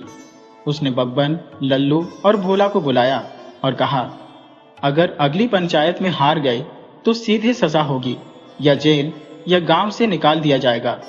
हमें अब कोई चमत्कार दिखाना होगा और वह चमत्कार खुद मैं बनूंगा। बब्बन ने पूछा, कैसा चमत्कार? गामा ने कहा, अब मैं गांव में मरूंगा और फिर 2 दिन बाद जिंदा हो जाऊंगा। तीनों भौचक के रह गए। लल्लू ने कांपते हुए पूछा, तो पागल हो गया है क्या? गामा ने आंखों में चमक भरकर कहा, पागल नहीं, कलाकार हूं मैं। ऐसा इंतजाम करूंगा कि सबको लगे मैं मर गया, फिर जंगल में जाकर छिप जाऊंगा। 2 दिन बाद आधी रात को गांव लौटकर मंदिर में प्रकट हो जाऊंगा और कहूंगा कि मुझे भगवान ने नया जीवन दिया है। बस फिर क्या, जो गुस्सा है वह आस्था में बदल जाएगा और गांव वाले दोबारा हमें सिर पर बैठा लेंगे। तीनों ने डरते डरते हाँ कर दी। अगले दिन पंचायत की तारीख तय थी, लेकिन उससे ठीक पहले गांव में खबर फैली कि गामा ने विष पी लिया है। उसका शरीर मंदिर के पीछे पड़ा मिला, सांसें बंद, नाड़ी थमी हुई। पूरा गांव इकट्ठा हो गया। किसी को यकीन नहीं हो रहा था कि इतना शातिर आदमी सच में मर गया। सरपंच ने कहा, शायद उसे अपने कर्मों का पछतावा हुआ होगा। गांव वालों ने अंतिम संस्कार नहीं किया। उसकी इच्छा के अनुसार शरीर को मंदिर में 2 दिन रखने का फैसला किया गया, ताकि ईश्वर का न्याय हो सके। यही गामा ने पहले से तय कर रखा था। दरअसल विष नहीं था, एक जड़ी बूटी थी जो शरीर की धड़कन और सांस को कुछ घंटों के लिए बहुत धीमा कर देती थी, जिससे लगता था कि इंसान मर चुका है। गामा के शरीर को गांव के मंदिर में रखा गया और रात में जैसे ही सब सो गए, बब्बन और लल्लू ने उसे उठाकर जंगल के पास एक गुफा में छिपा दिया। 2 दिन बाद गांव के मंदिर में दीपक अपने आप जलने लगे, घंटी बजने लगी, लोग घबरा गए। तभी मंदिर के अंदर से गामा की आवाज गूंजी, मैं वापस आ गया हूं, मुझे भगवान ने नया जीवन दिया है। उन्होंने कहा है कि गांव में एक बहुत बड़ा संकट आने वाला है। अगर गांव वालों ने मुझे फिर से नहीं अपनाया तो पूरा गांव खत्म हो जाएगा। गांव वाले दंग रह गए, किसी की हिम्मत नहीं हो रही थी अंदर जाने की। थोड़ी देर बाद गामा पूरी सफेद चादर ओढ़े बाहर आया, जैसे कोई तपस्वी हो। लोग उसके पैरों में गिर पड़े। अब तक जिस पर लानत भेजी जा रही थी, वह अब फिर से संत गामा बाबा बन चुका था। गामा ने अपनी नई कहानी शुरू की। मेरे स्वर्ग में रहते हुए भगवान शिव ने कहा कि गांव पर पाप का बोझ है और अगर गांव वाले मेरे बताए अनुसार नहीं चले तो अकाल पड़ेगा। बीमारियां फैलेंगी और बच्चे तक नहीं बचेंगे। गांव में एक बार फिर डर का माहौल बन गया। गामा ने पाप निवारण योजना शुरू की। हर घर को पूजा करानी थी और पूजा का खर्च रुपये 2000। फिर एक मंत्र जाप यज्ञ रखा गया जिसमें गांव का हर परिवार हिस्सा ले। इसके लिए गुरु दक्षिणा देनी थी। सरपंच खुद भी चमत्कार से दंग था, उसने भी हाँ कर दी। लोग फिर से गामा को देने लगे चावल, पैसे, घी और उपहार। बब्बन अब गुरु सेवक बन गया था। लल्लू पूजा सामग्री लाने वाला पुजारी और भोला संकट निवारण ढोलची। गांव में फिर से गामा का जलवा था। मगर इस बार रमेश फिर से चुप नहीं बैठा। उसे पूरा शक हो गया था। उसने मंदिर के पास कैमरा लगवा दिया और गामा की चुपचाप जंगल में जाकर घूमने की वीडियो बना ली। उसने एक दिन गांव की चौपाल में सबको बुलाया और प्रोजेक्टर पर वीडियो दिखा दी। पूरा गांव सन्न रह गया। गामा जिंदा था और सब कुछ पहले से तय था। अब गांव वाले आग बुला हो गए। सरपंच ने गुस्से में कहा, अब पंचायत नहीं, गांव की जनता न्याय करेगी। गांव वालों ने चारों को पेड़ से बांध दिया और हर घर से एक आदमी आकर उनको गोबर से नहलाने लगा। सबके पैसे वापस ले गए और यह फैसला हुआ कि ठगों को गांव से हमेशा के लिए निकाल दिया जाए। गामा अब भी मुस्कुरा रहा था। उसकी मुस्कान में डर नहीं था, बल्कि वह मुस्कान थी एक आखिरी चाल की, क्योंकि उसने गांव से निकलते वक्त बब्बन के कान में धीरे से कहा था, अब खेल असली शुरू होगा। शहर में गांव से निकाले जाने के बाद गामा, बब्बन, लल्लू और भोला ने जंगल के रास्ते एक बड़ा शहर पकड़ लिया। 3 दिन पैदल चलने के बाद वे आखिरकार एक भीड़भाड़ वाले महानगर में दाखिल हुए। गांव की धूल धक्कर से निकलकर जब चारों ने पहली बार शहर की चमचमाती गलियों, बड़ी दुकानों और ऊंची इमारतों को देखा तो उनकी आंखें चमक उठी। गामा ने मुट्ठी भींचते हुए कहा, यह गांव नहीं है, यहाँ असली खेल होगा। यहाँ मूर्ख भी अमीर होते हैं और हम जैसे ठगों के लिए तो यह जन्नत है। शहर में उन्होंने सबसे पहले एक पुरानी सी खोली किराए पर ली और कुछ दिन इधर उधर की खबरें लेने में लगाए। बब्बन ने एक अखबार बेचने वाले से दोस्ती कर ली, जिससे शहर के अमीरों, बाबाओं और नेताओं की खबरें मिलती थी। लल्लू हर दिन चौराहों पर खड़ा होकर लोगों की बातें सुनता और भोला, जो अब भी थोड़ा डरपोक था, रात में गलियों में घूमकर ठिकाने की तलाश करता। गामा को जल्द ही एक मौका मिल गया। शहर में एक महिला थी, सुश्री कामिनी, जो ज्योतिष, वास्तु और तंत्र मंत्र में विश्वास रखती थी। वह अमीर भी थी और संतान की इच्छा में लाखों लुटा चुकी थी। गामा ने तय किया कि इस बार वह खुद को महातपस्वी तांत्रिक गुरुदेव के रूप में पेश करेगा। एक दिन गामा और बब्बन ने सुश्री कामिनी के बंगले के बाहर खड़े होकर ध्यान मुद्रा में नाटक शुरू कर दिया। चेहरे पर राख, जटा, गले में नींबू मिर्च की माला और हाथ में त्रिशूल। कामिनी जब बाहर आई तो बब्बन जोर से चिल्लाया, देवी, आपके घर में काल सर्प दोष है। तांत्रिक गुरुदेव को ईश्वर ने भेजा है आपके उद्धार के लिए। कामिनी घबरा गई। उसे ऐसा ही कुछ सुनने की लालसा पहले से थी। उसने तुरंत गामा को घर के भीतर बुला लिया। गामा ने पूरे घर में घूम घूम कर नाटक किया, आंखें बंद की, चिल्लाया, यहाँ बाल गोपाल की आत्मा रो रही है। अगर पूजा नहीं की गई तो परिवार नष्ट हो जाएगा। कामिनी रोने लगी। उसने गामा से कहा, जो करना हो करें, बस मेरे घर में संतान सुख आ जाए। गामा ने कहा, इसका उपाय आसान नहीं है। एक विशेष यज्ञ करना होगा जिसमें खास रुद्राक्ष, दक्षिण समुद्र की मिट्टी और नेपाल से लाए गए काले धागे का प्रयोग होगा। कुल खर्च रुपए 15 लाख। कामिनी ने बिना सोचे समझे हाँ कर दी। गामा ने लल्लू और भोला को जिम्मेदारी दी कि वे यज्ञ के लिए सामान लेकर आए, ज्यादातर नकली और दिखावटी। एक दिन बाद यज्ञ शुरू हुआ। घर के नौकरों को बाहर कर दिया गया और एक कमरा पूरी तरह से अंधेरे में सजा दिया गया। वहां गामा ने गुपचुप रूप से एक नकली आवाज रिकॉर्डिंग मशीन छिपा दी, जिससे बीच बीच में बच्चों की हंसी और रोने की आवाजें आती। इससे कामिनी और भी भरोसा करने लगी कि घर में आत्मा है। पूजा के बाद गामा ने कहा, अब केवल एक काम बाकी है। आपको स्वप्न में बालक को बुलाना है। उसके लिए आपको 7 रातों तक सिर्फ संतुलित भोजन और शुद्ध विचार रखने होंगे। कोई बाहरी वस्तु नहीं, सिर्फ हमारे दिए प्रसाद से दिन काटना होगा। गामा ने उसे प्रसाद में नशीली गोली मिलाकर दी, जिससे कामिनी हर रात अजीब सपना देखती और वही गामा के निर्देश अनुसार अगली सुबह बताती। गामा हर बार कहता, यह संकेत है कि बालक आ रहा है। इस नाटक ने 1 हफ्ते बाद कामिनी को पूरी तरह उनकी गिरफ्त में ला दिया। उसने गामा को रुपये 25 लाख अलग से दिए कि वह अपने आश्रम में संतान सुख के लिए अनुष्ठान यात्रा पर निकले। गामा ने पैसे लिए और कहा कि वह 7 दिन तक हिमालय जाएगा और फिर लौटेगा। परियोजना यह थी कि अब वे शहर बदल देंगे, लेकिन तभी एक मोड़ आया। कामिनी का छोटा भाई समर, जो विदेश से लौट रहा था, थोड़ा चतुर था। वह इस तांत्रिक ड्रामे से अनजान था। जैसे ही वह घर पहुंचा, बहन की हालत और बातें सुनकर उसने सीधा पुलिस को खबर दी। पुलिस को मामला कुछ गड़बड़ लगा, लेकिन कोई सबूत नहीं था। गामा, बब्बन, लल्लू और भोला को वहीं पकड़ लिया गया। जेल में सबको अलग अलग कोठरी में रखा गया। गामा अब भी मुस्कुराता रहा। पुलिस ने पूछा, तू मुस्कुरा क्यों रहा है? उसने जवाब दिया, क्योंकि ठग वही होता है जो हर हाल में अगला दांव सोच रहा होता है।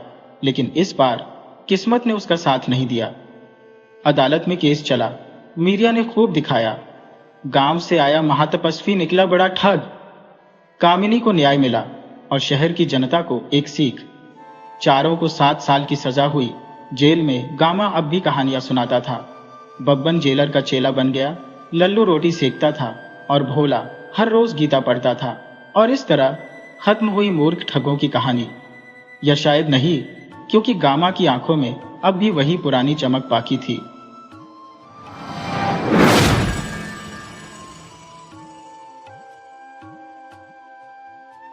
सैकड़ों साल पुरानी बात है।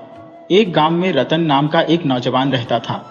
रतन स्वभाव से बड़ा ही मिलनसार और दूसरों की सहायता करने वाला था। उसके आगे पीछे कोई नहीं था, ना उसका कोई परिवार था और ना ही कोई रिश्तेदार। गांव के सभी लोग रतन को बहुत ही पसंद करते थे। शक्ल सूरत से रतन बहुत ही सुंदर था। वह जिससे भी एक बार मिल लेता, उस पर अपना असर छोड़ देता। इसके अलावा रतन में एक खूबी और थी। उसे गाने बजाने और संगीत का बहुत ही शौक था। चाहे ढोलक हो, सितार हो या बांसुरी, हर तरह का वाद्य यंत्र बजाने में वह माहिर था। साथ ही उसकी आवाज इतनी सुरीली थी कि जो भी उसका गाना एक बार सुन लेता, वह मंत्रमुग्ध हो जाता। गांव में जब भी कोई खुशी का मौका होता, रतन को वहां पर जरूर बुलाया जाता।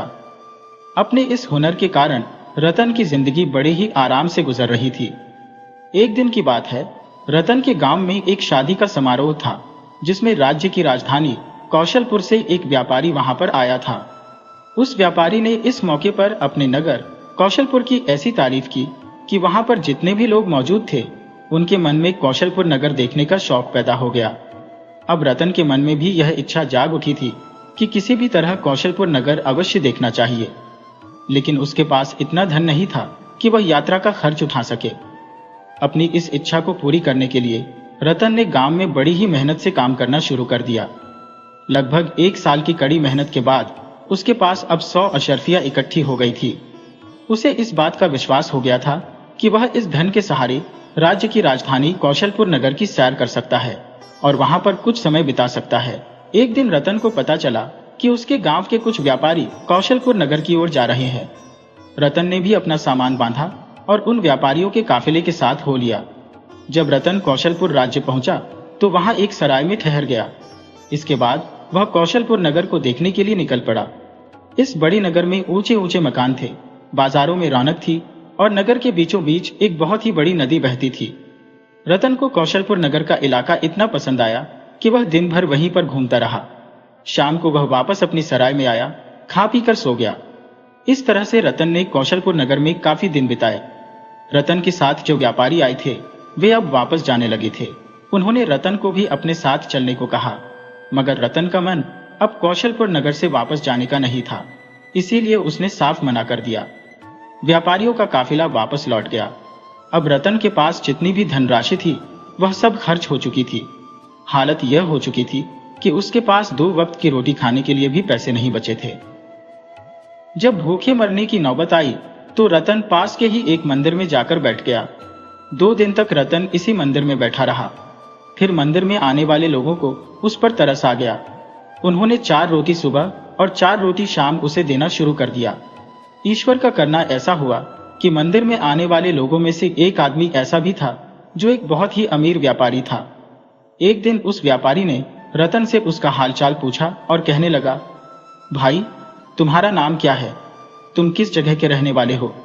क्योंकि तुम्हारे रहन सहन और बोलचाल से यह मालूम होता है कि तुम कौशलपुर नगर के तो नहीं हो। तुम्हारी बात करने के तरीके और शिष्टाचार से यह पता चलता है कि तुम किसी अच्छे परिवार से हो। रतन ने जब उस व्यापारी से अपनी तारीफ सुनी तो मन ही मन में सोचने लगा कि क्यों न इस व्यापारी के साथ एक चाल चली जाए, क्यों न इसके सामने अपने खानदान के बारे में कुछ बढ़ा चढ़ाकर कहा जाए ताकि इसकी नजरों में मेरी इज्जत और भी बढ़ जाए। हो सकता है इससे मेरा कुछ फायदा भी हो जाए। यह सोचकर रतन ने एक ठंडी सांस भरी और अपनी आंखों में आंसू भर लाया। वह कहने लगा, श्रीमान, आप एक बहुत ही अच्छे इंसान हैं, इसीलिए किसी दूसरे का दुख आपसे देखा नहीं जाता।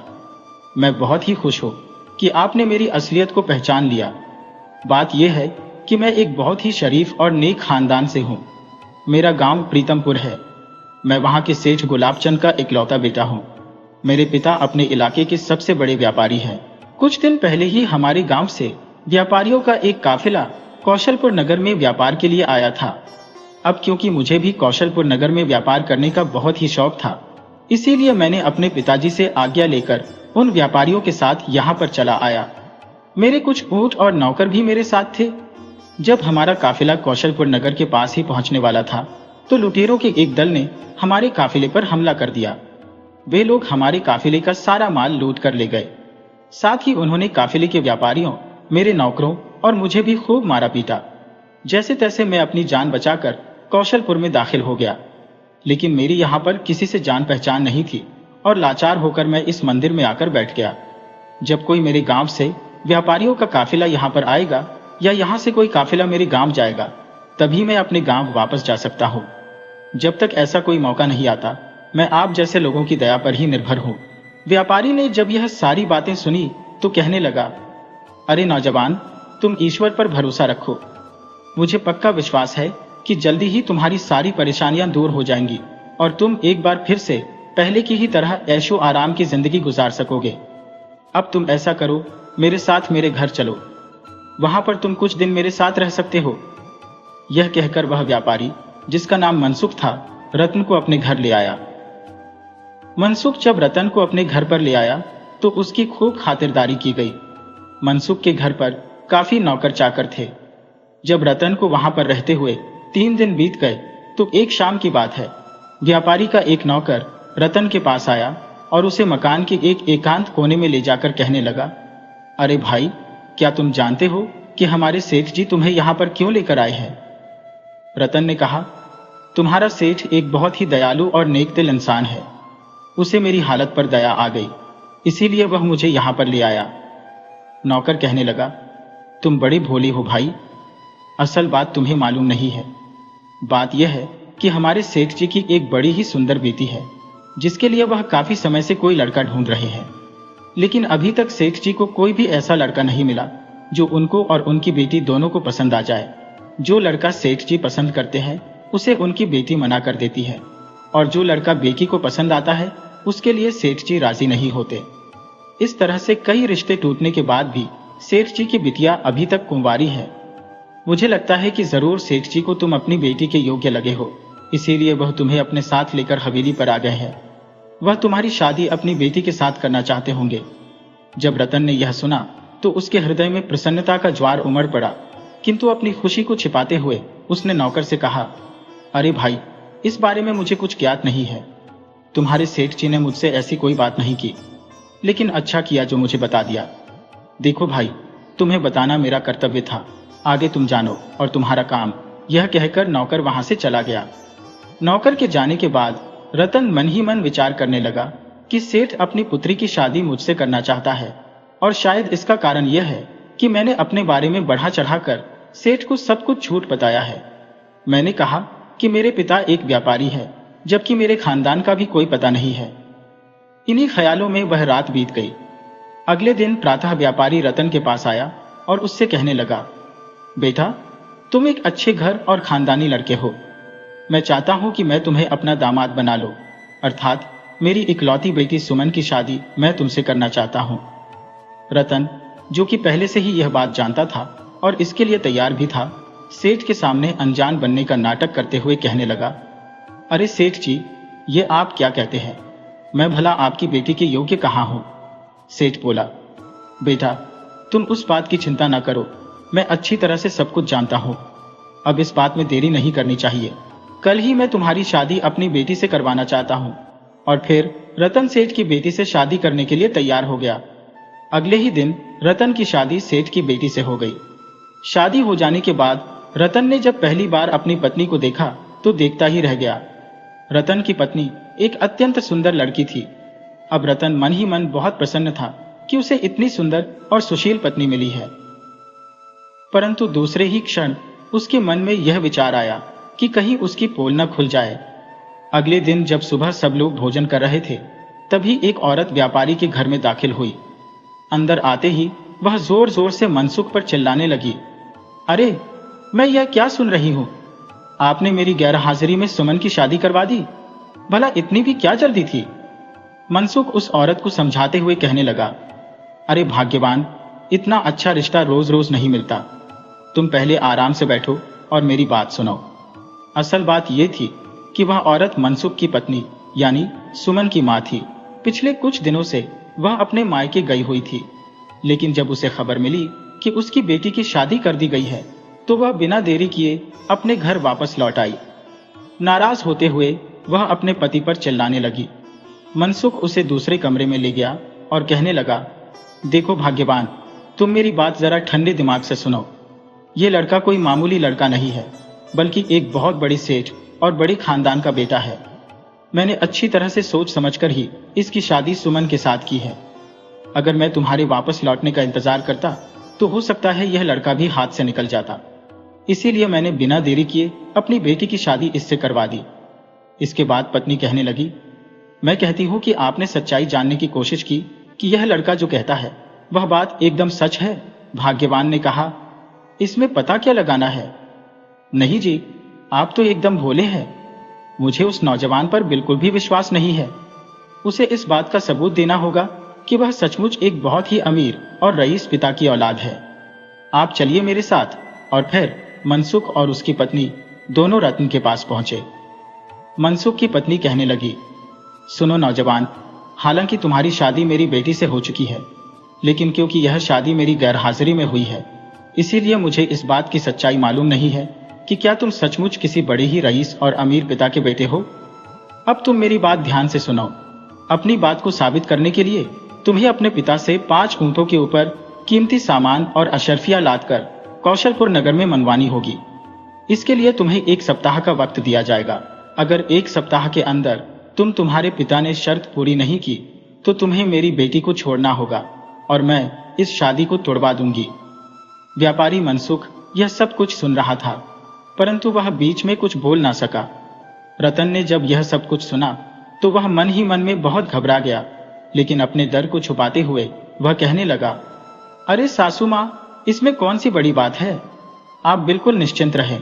मैं यहाँ से किसी आदमी को संदेशा देकर अब अपने पिता के पास भेज दूंगा और अवश्य ही 1 हफ्ते के अंदर अंदर कीमती सामानों से लदे हुए 5 ऊंट कौशलपुर नगर पहुंच जाएंगे।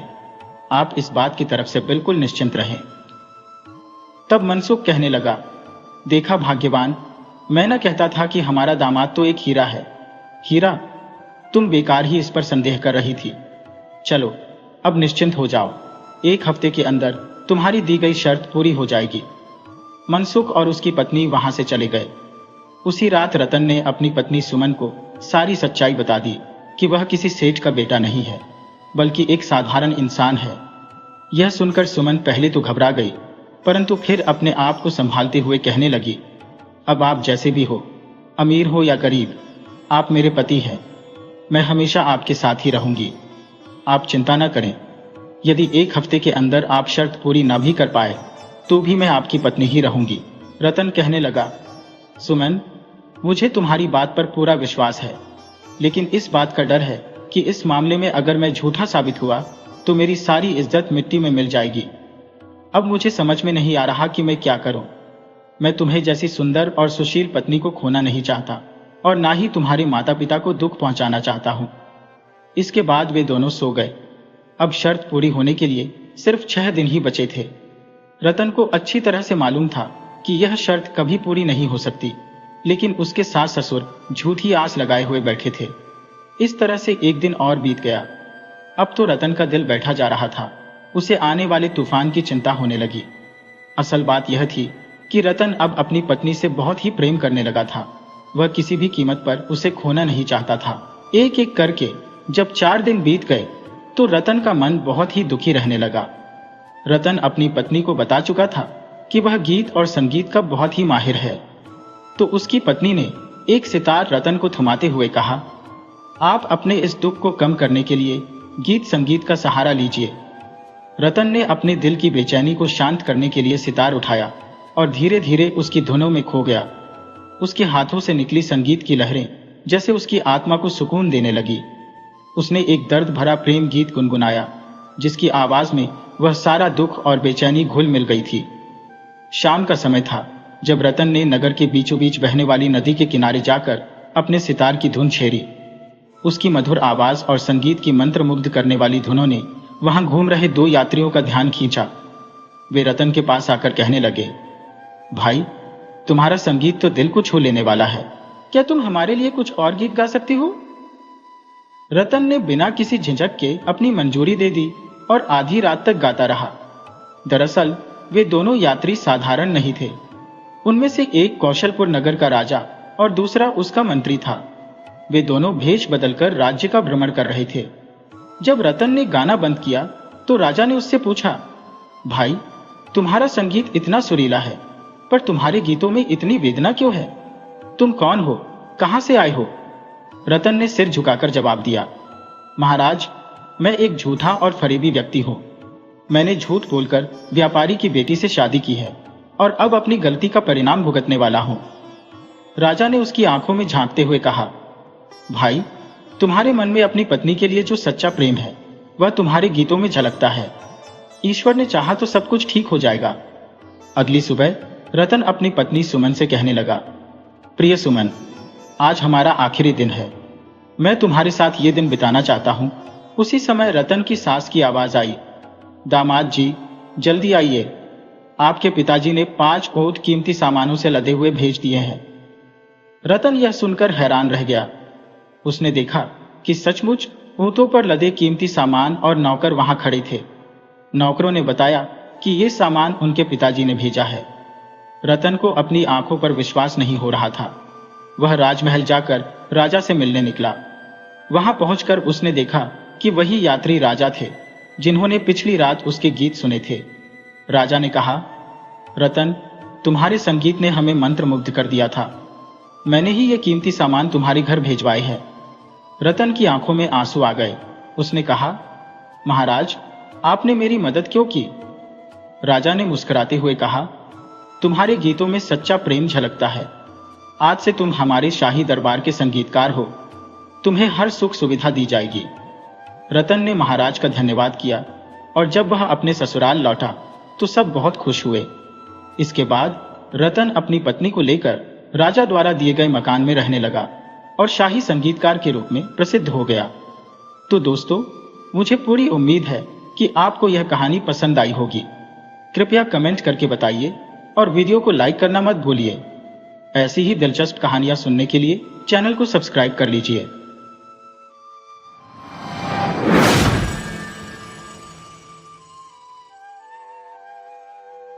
पुराने जमाने की बात है। धर्मपुर नाम के एक गांव में कर्मवीर नाम का एक सुनार रहता था।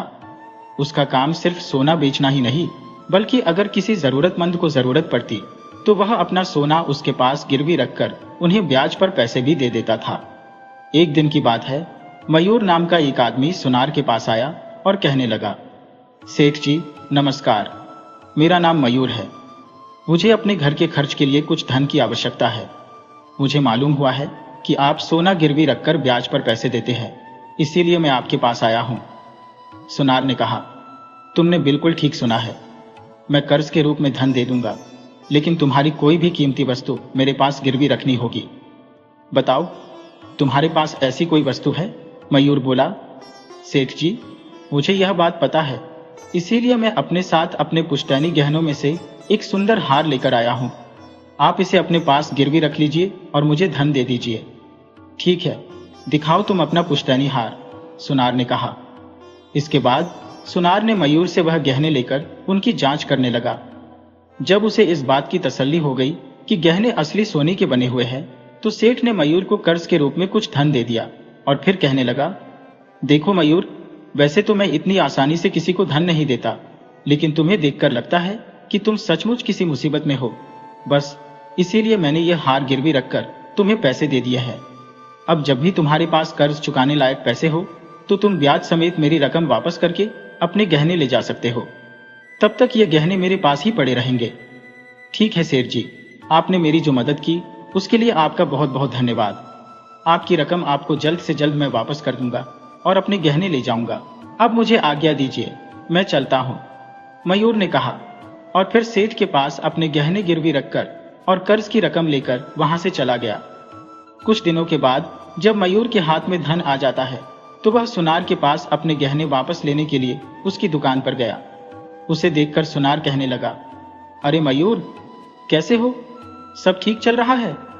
मुझे लग रहा है कि तुम मेरा कर्ज वापस करने के लिए आए हो। जी हाँ सेठ जी, आपने बिल्कुल ठीक कहा। मुझे जो धन मिलने वाला था वह मिल गया, इसीलिए मैं आपकी रकम वापस करने के लिए आया हूँ और अपने गहने वापस ले जाना चाहता हूँ। अच्छा, फिर तो तुम रुको, मैं तुम्हारे गहने लेकर आता हूँ, सुनार ने कहा। सुनार ने एक पेटी में से मयूर के गहने निकाले और उसे थमा दिए। फिर जो रकम कर्ज के रूप में दी गई थी वह ब्याज समेत सुनार को लौटा दी गई। जो गहने मयूर को वापस किए गए, उन्हें देखकर मयूर के मन में कुछ संदेह पैदा होने लगा और वह सुनार से कहने लगा, सेठ जी, लगता है आपसे कोई गलती हो गई है। ये गहने वह नहीं है जो मैंने आपको दिए थे। मेहरबानी करके आप मुझे मेरे वाले गहने दे दीजिए। मयूर की बात सुनकर सुनार को कुछ गुस्सा आ गया और वह कहने लगा, अरे भाई, मैं भला तुम्हारे साथ ऐसा क्यों करने लगा? मैं किसी और के गहने तुम्हें क्यों देने लगा? मैं इतने सालों से व्यापार कर रहा हूं, तुम्हें क्या लगता है, क्या मुझे इतनी भी समझ नहीं है? चुपचाप अपने गहने लो और यहां से चलते बनो। सेठ जी, मैं सच कहता हूं, वो मेरे पुश्तैनी गहने हैं और उनके ऊपर मेरे दादाजी का नाम ही लिखा हुआ था। इसीलिए मैं पूरे विश्वास के साथ कह सकता हूं कि यह वो गहने नहीं है जो मैंने आपको दिए थे। इन क्या कहा? गहनों के ऊपर तुम्हारी दादाजी का नाम लिखा हुआ था? लेकिन तुमने यह बात मुझे नहीं बताई। देखो, तुमने यही गहने मुझे देकर पैसे उधार लिए थे। जैसे तुम बता रहे हो, वैसा कोई भी गहना मेरे पास नहीं है। एक तो तुम्हें मुसीबत में देखकर तुम पर तरस खाकर मैंने तुम्हें कर्ज दिया और तुम मुझ पर ही दोष लगा रहे हो। इस तरह से वह सुनार मयूर पर चिल्लाने लगा और उसे वहां से जाने पर मजबूर कर दिया। मयूर बड़े ही दुखी मन से दुकान से निकलता है। रास्ते में वह एक दूसरे सुनार की दुकान में गया और कर्मवीर सुनार ने जो गहने उसे दिए थे उन्हें दिखाकर कहने लगा, मैंने एक सुनार से यह गहने लिए हैं। क्या आप इनकी जांच करके मुझे बता सकते हैं कि इन गहनों की क्या कीमत है? हाँ हाँ, क्यों नहीं, मैं जरूर बता सकता हूँ। लाओ, दिखाओ तो वो गहने, दूसरे सुनार ने कहा। मयूर ने वो जेवर उस जौहरी को दे दिए। गहनों को अच्छी तरह से जांचने के बाद वह जौहरी कहने लगा, बेटा, यह गहने तुम्हें जिसने भी दिए हैं उसने तुम्हें धोखा दिया है, क्योंकि यह गहने सोने के नहीं है, बल्कि यह तो नकली गहने हैं, बिल्कुल नकली। इनकी कुछ भी कीमत नहीं है। यह आप क्या कह रहे हैं सेठ जी? एक बार फिर से ध्यान से देखिए। अरे भाई, बार बार देखने से नकली सोना असली तो नहीं बन जाएगा। यह सोना नकली ही है। जिसने भी तुम्हें यह दिया है उसे वापस लौटा दो। जौहरी के ऐसा कहने पर मयूर को अब सारी बात समझ में आने लगी थी और उसे कर्मवीर सुनार पर बहुत ही गुस्सा आ रहा था, क्योंकि उसने मयूर के असली गहने चुराकर नकली गहने उसे थमा दिए थे। मयूर उसी समय नगर के राजा के दरबार में हाजिर होता है। उसने कर्मवीर सुनार की शिकायत महाराज से करते हुए कहा, महाराज, मेरा नाम मयूर है और मैं एक मजबूरी के कारण अपने दादाजी के पुश्तैनी गहने कर्मवीर नाम के एक सुनार के पास गिरवी रखकर उससे कुछ धन कर्ज के रूप में लिया था। इसके बाद मयूर ने अपनी सारी आपबीती राजा को बता दी। महाराज ने उसी समय कर्मवीर सुनार को अपने दरबार में बुलाया और फिर उससे प्रश्न किया, कर्मवीर, यहाँ पर जो नौजवान तुम्हारी शिकायत लेकर आया है, तुम्हें इसके बारे में क्या कहना है? कर्मवीर ने कहा, महाराज, न जाने कितने ही लोग अपने मुश्किल समय में गहने गिरवी रखकर मुझसे कर्ज ले जाते हैं, लेकिन इस नौजवान के अलावा आज तक किसी ने मुझसे ऐसे बात नहीं की। महाराज, जब उन लोगों के पास पैसे आ जाते हैं तो वे अपना कर्ज चुकाकर अपने गहने वापस ले जाते हैं। आप ही बताइए महाराज, अगर मुझे छल कपट ही करना होता तो मैं केवल इस व्यक्ति के साथ ही क्यों करता। महाराज कहने लगे, तुम जो कह रहे हो वह बात भी ठीक है। और फिर महाराज ने मयूर से कहा, मयूर, इस व्यापारी ने तुम्हारे साथ छल किया है, क्या तुम्हारे पास इस बात का कोई सबूत या कोई गवाह है। मयूर कहने लगा, महाराज, जो गहने मैंने इन्हें दिए थे उन पर मेरे दादाजी का नाम लिखा हुआ था और वह शुद्ध सोने के थे, लेकिन कर्जा चुकाने के बाद इन्होंने मुझे नकली गहने दे दिए। जब मैंने वह गहने दूसरे जौहरी के पास जांच करवाए तो उस जौहरी ने मुझे बताया कि वह गहने नकली थे, उन पर मेरे दादाजी का नाम भी नहीं लिखा हुआ था। अब आप ही बताइए महाराज, इसके अलावा और क्या सबूत दे सकता हूं। महाराज ने सुनार से पूछा, तो कर्मवीर, जैसा मयूर ने कहा है, क्या इसके गहनों पर इसके दादाजी का नाम लिखा हुआ था, क्या यह सच है। सुनार कहने लगा, मुझे इसके बारे में कुछ भी नहीं मालूम। गहने देते समय इसने ऐसी कोई बात भी नहीं की थी और ना ही मैंने इस बात पर ध्यान दिया था। ऐसा लगता है कि किसी ने नकली गहने गिरवी रखकर मुझसे पैसे लिए थे, क्योंकि मैंने वही गहने वापस लौटाए हैं जो इसने मुझे दिए थे। मैंने इसके साथ कोई छल नहीं किया महाराज, बल्कि उल्टा इसी ने मेरे साथ विश्वासघात किया है। नकली सोना देकर इसने मुझसे कर्ज लिया। महाराज ने कहा, तुम दोनों की बातें सुनकर मुझे किसी पर भी विश्वास नहीं हो रहा, लेकिन मयूर ने जो गहने गिरवी रखे थे वह असली हैं या नकली, इस बात का कोई भी प्रमाण नहीं है, इसीलिए तुम दोनों यहां से जा सकते हो। परिस्थितियों को देखते हुए महाराज ने बिना कोई फैसला लिए उन दोनों को वहां से जाने का आदेश दिया। महाराज की बात सुनकर सुनार तो बहुत ही खुश था और वह अपने घर की तरफ चल दिया, लेकिन मयूर अपने असली गहने खो देने के कारण बहुत ही दुखी मन से वहां से गया। उन दोनों के जाने के बाद महाराज ने अपने एक मंत्री को अपने पास बुलाया और कहने लगे, मंत्री जी, आज मैंने दरबार में इन दोनों लोगों का मामला सुना। उसमें मैंने कोई निर्णय नहीं दिया, लेकिन मुझे अनुमान लग गया है कि इन दोनों में से किसके साथ न्याय हुआ है और किसके साथ अन्याय हुआ है। मुझे तो पूरी तरह से उस सुनार कर्मवीर पर संदेह है, वही बेईमान है। आपका इस बारे में क्या विचार है। मंत्री कहने लगा, महाराज, हमारे पास इस समय किसी भी तरह का कोई प्रमाण नहीं है, तो क्या आप मुझे बता सकते हैं कि आपको सुनार पर संदेह क्यों है।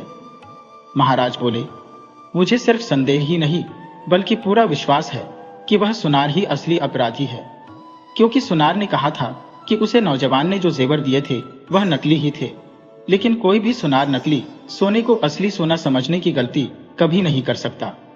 इसके अतिरिक्त अगर उस नौजवान मयूर को सुनार के साथ धोखा करना ही होता तो वह कर्ज के रूप में ली गई रकम को ब्याज समेत वापस करने आता ही क्यों। अब तुम ही बताओ, क्या यह उचित हो सकता है।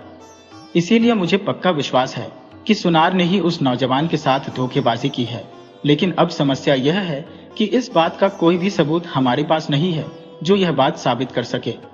इसीलिए हमें क्या करना चाहिए मंत्री जी। मंत्री कहने लगा, महाराज, जिस प्रकार आप बता रहे हैं मुझे भी उस सुनार पर ही संदेह हो रहा है। यह भी हो सकता है कि सुनार ने इससे पहले भी कई लोगों के साथ छल किया हो। आप आदेश कीजिए, मैं सिपाहियों को भेजकर उस सुनार को कैद कर लेता हूं, फिर वही सारी सच्चाई बताएगा। नहीं मंत्री जी, अगर उसे इस समय कैद किया गया तो हम उसके अपराध को साबित नहीं कर पाएंगे। मैं चाहता हूं कि उसे रंगे हाथों पकड़ा जाए। इसके लिए हमें सुनार की वह पेटी बरामद करनी होगी जिसमें वह अपने सभी गहने सुरक्षित रखता है। तो कुछ ऐसा किया जाए कि सुनार की वह पेटी हमारे राज दरबार तक पहुंच जाए, तभी हम उस सुनार की बेईमानी को साबित कर सकते हैं। महाराज ने अपने मंत्री को सारी योजना बताई। सारी योजना जानने के बाद मंत्री कहने लगा, सचमुच महाराज, आपकी योजना के अनुसार यदि कार्य किया गया तो अवश्य ही वह बेईमान सुनार रंगे हाथों पकड़ा जाएगा। अगले दिन मंत्री ने अपने एक सबसे भरोसेमंद सिपाही, जिसका नाम चंद्रशेखर था, उसे अपने पास बुलाया और कहने लगा, सुनो चंद्रशेखर, जो बात मैं तुम्हें समझाने वाला हूं बड़े ही ध्यान से सुनो। यह कार्य मैं तुम्हें सौंप रहा हूं, तुम्हें बिना किसी को भी बताए बड़े ही गुप्त तरीके से इस कार्य को पूरा करना है। आप निश्चिंत रहे मंत्री जी, आप जो भी कार्य मुझे सौंपेंगे मैं आपके कहे अनुसार ही करूंगा। आप बताइए तो सही कि मुझे क्या करना है। मंत्री ने एक कंगन चंद्रशेखर को देते हुए कहा, यह कंगन देखो, इसे तुम अपने पास रखो और एक साधारण आदमी का भेष धारण करके कर्मवीर सुनार के पास जाओ। किसी भी तरह से बहला फुसलाकर यह कंगन कर्मवीर सुनार के पास गिरवी रखकर कुछ धन लेकर आओ। चंद्रशेखर ने जवाब दिया, यह तो मेरे लिए कोई बहुत मुश्किल काम नहीं है। इसके बाद चंद्रशेखर ने अपना भेष बदला और कर्मवीर सुनार के पास जा पहुंचा। सुनार से कहने लगा, सेठ जी, मैं एक बाहर गांव से आया हूं और यहां पर व्यापार शुरू करना चाहता हूं, लेकिन मेरे पास इस कंगन के अलावा और कोई संपत्ति नहीं है। इस कंगन का मूल्य 5,000 से अधिक होगा। क्या आप इस कंगन को खरीदेंगे? सेठ कर्मवीर को संदेह होने लगा कि यह कंगन नकली है, इसीलिए वह कंगन को लेकर अच्छी तरह से जांच करने लगा।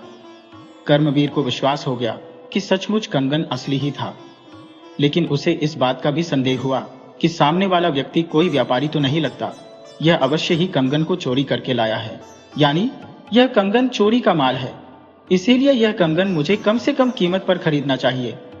यह सोचकर कर्मवीर कहने लगा, भाई, मैंने इस कंगन की जांच कर ली है, लेकिन जितना तुम बता रहे हो यह कंगन उतना भी कीमती नहीं है। इसकी कीमत तो सिर्फ 1,000 ही है। इसके ऊपर मैं तुम्हें 1 पैसा भी नहीं दे सकता। तुम्हें अगर बेचना है तो बताओ, वरना यहां से चलते बनो। सेठ जी, यह तो बहुत ही कम कीमत है। आप कम से कम मुझे 2,000 तो दे दीजिए। मुझे धन की बहुत ज्यादा आवश्यकता है, इसीलिए मैं इसे कम भाव पर बेच रहा हूं। चंद्रशेखर के ऐसा कहने पर कर्मवीर सोचने लगा, 5,000 की कंगन के 2,000 मान रहा है, मैं इसे और भी कम कीमत करवा सकता हूं। ऐसा सोचकर वह चंद्रशेखर से कहने लगा, देखो भाई, तुम बहुत ज्यादा कीमत लगा रहे हो। एक काम करो, तुम 500 और ले लो, यानी 1,500 में यह कंगन मुझे दे दो। अब तुम्हारी मर्जी। ठीक है सेठ जी, मुझे 1,500 ही दे दीजिए। मैं कंगन आपको देने को तैयार हूं, क्योंकि मेरे पास कोई और चारा नहीं है। मैं बहुत ही जल्दी में हूं। इसके बाद चंद्रशेखर धन लेकर वहां से चला गया। सुनार कर्मवीर ने उस कंगन को अपनी पेटी में रख लिया कि तभी वहां पर एक सिपाही आ पहुंचा और कहने लगा, सेठ जी, मुझे आपसे एक सहायता चाहिए। अचानक एक सिपाही को वहां देखकर कर्मवीर घबरा गया। कुछ देर तक सोचने के बाद वह कहने लगा, अरे सिपाही जी, मैं आपकी क्या सहायता कर सकता हूं, बताइए। दरअसल बात यह है कि कल रात को राजमहल में गहनों की चोरी हो गई है। हमें संदेह है कि उस चोर ने चोरी का माल दुकानों में बेचना शुरू कर दिया है। हम नगर के हर एक सुनार से पूछताछ कर रहे हैं, इसीलिए आपसे भी पूछताछ करने आए हैं। अगर आप हमारा सहयोग करेंगे तो जल्दी ही हमारा काम पूरा हो जाएगा और हम यहां से चले जाएंगे। यह सुनकर कर्मवीर कुछ घबरा गया। उसे समझ में नहीं आ रहा था कि क्या करूं और क्या ना करूं। वह कहने लगा, अरे सिपाही जी, मैं उस तरह का आदमी नहीं हूं। मेरे पास तो सिर्फ मेरे बनाए हुए गहने ही होते हैं। मैं किसी से भी चोरी का माल नहीं खरीदता। सिपाही कहने लगा, तो ठीक है महाशय, मैं आपकी वह पेटी देखना चाहता हूं जिसमें आप गहने रखते हैं। यह कहते हुए सिपाही ने कर्मवीर सुनार की गहनों की पेटी अपने कब्जे में ले ली। गहनों की पेटी खोलने पर कंगन उसी में मौजूद था। कंगन उठाकर सिपाही कहने लगा, अरे यह तो वही कंगन है जो राजमहल से चोरी हुआ है। लेकिन तुमने तो कहा था कि तुम चोरी का माल नहीं खरीदते, फिर राजमहल का यह कंगन तुम्हारे पास कहां से आया? सिपाही की बात सुनकर सुनार समझ गया कि वह अब फंस चुका है, लेकिन अब किया भी क्या जा सकता था। वह सिर झुकाकर खड़ा हो गया। सिपाही उसे गरजते हुए कहने लगा, चलो, ये पेटी उठाकर मेरे साथ राजमहल चलो। अब महाराज ही तुम्हारा फैसला करेंगे। सिपाही सुनार और उस पेटी को लेकर राजा के दरबार में जा पहुंचा। लेकिन वहां जाकर कर्मवीर सुनार ने देखा कि जिन जिन लोगों ने कर्मवीर से धोखा खाया था सभी वहां पर मौजूद थे, जिनमें से एक मयूर भी था। महाराज कहने लगे, हाँ तो सेठ कर्मवीर, अब तुम मुझे बताओ कि तुम्हारे पास यह कंगन कैसे आया। पहले तो तुम मुझे यह बताओ कि तुम व्यापार कैसे करते हो। अपनी पोल खोलती हुई देखकर कर्मवीर घबरा गया। इसके बाद महाराज ने आदेश दिया कि पेटी में रखे हुए गहनों को बाहर निकाला जाए। जैसे ही गहनों को बाहर निकाला गया तो सबसे पहले मयूर ने अपने दादाजी के पुष्ट गहनों को पहचान लिया और कहने लगा, यही है मेरे असली गहने। जांच करने पर पता चला कि सचमुच उन गहनों पर मयूर के दादाजी का नाम लिखा हुआ था। इसके अतिरिक्त वहां पर मौजूद अन्य लोग जिन्हें सुनार ने धोखा दिया था, वह भी आगे बढ़कर उन गहनों में से अपने अपने गहनों की पहचान करने लगे। अब सुनार कर्मवीर की पोल पूरी तरह से खुल चुकी थी। वह घबराकर महाराज से कहने लगा, महाराज, मुझे क्षमा कर दीजिए। असल बात यह है कि मेरे पास जो कोई भी कर्ज लेने के लिए आता था और अपने गहने गिरवी रख देता था, कर्ज लौटाने पर मैं उन्हें हूबहू वैसे ही नकली गहने बनाकर वापस कर देता था। इस तरह से मैंने इन सभी लोगों को धोखा दिया। जब लोगों को अपने साथ हुए इस छल का पता लगता तो वह मेरे पास आते थे। मैं उल्टा उन्हीं पर दोष लगाकर उन्हें वापस लौटा देता था। ये कंगन चोरी का कंगन है, ऐसा मुझे अनुमान हो गया था, लेकिन फिर भी मैंने बहुत ही कम कीमत पर इसे खरीदा। इस तरह से कर्मवीर ने अपनी सारी बात महाराज को बता दी। इसके बाद महाराज कहने लगे, ध्यान से सुनो कर्मवीर, मुझे पहले से ही तुम पर संदेह हो चुका था, इसीलिए मैंने तुम्हें रंगे हाथों पकड़ने के लिए अपने एक भरोसेमंद आदमी को तुम्हारे पास वह कंगन लेकर भेजा था। उस कंगन को देखकर तुम्हारे मन में लालच आ गया और तुम फंस गए। महाराज, मुझसे बड़ी ही भूल हो गई, मुझे क्षमा कर दीजिए। नहीं कर्मवीर, तुमने जो अपराध किया है वह कोई साधारण अपराध नहीं है जिसके लिए तुम्हें क्षमा कर दो, इसीलिए तुम्हें दंड तो देना ही होगा। इसके बाद मयूर और बाकी लोगों को उनके असली गहने लौटा दिए गए और सुनार को कारागार में डाल दिया गया। मयूर और बाकी सभी लोग अपने असली गहने पाकर बहुत ही खुश थे। वे महाराज की जय जयकार करने लगे और राज दरबार से चले गए। पूरी प्रजा में जब यह बात पता चली तो सभी लोग अपने महाराज की चतुराई की प्रशंसा करने लगे।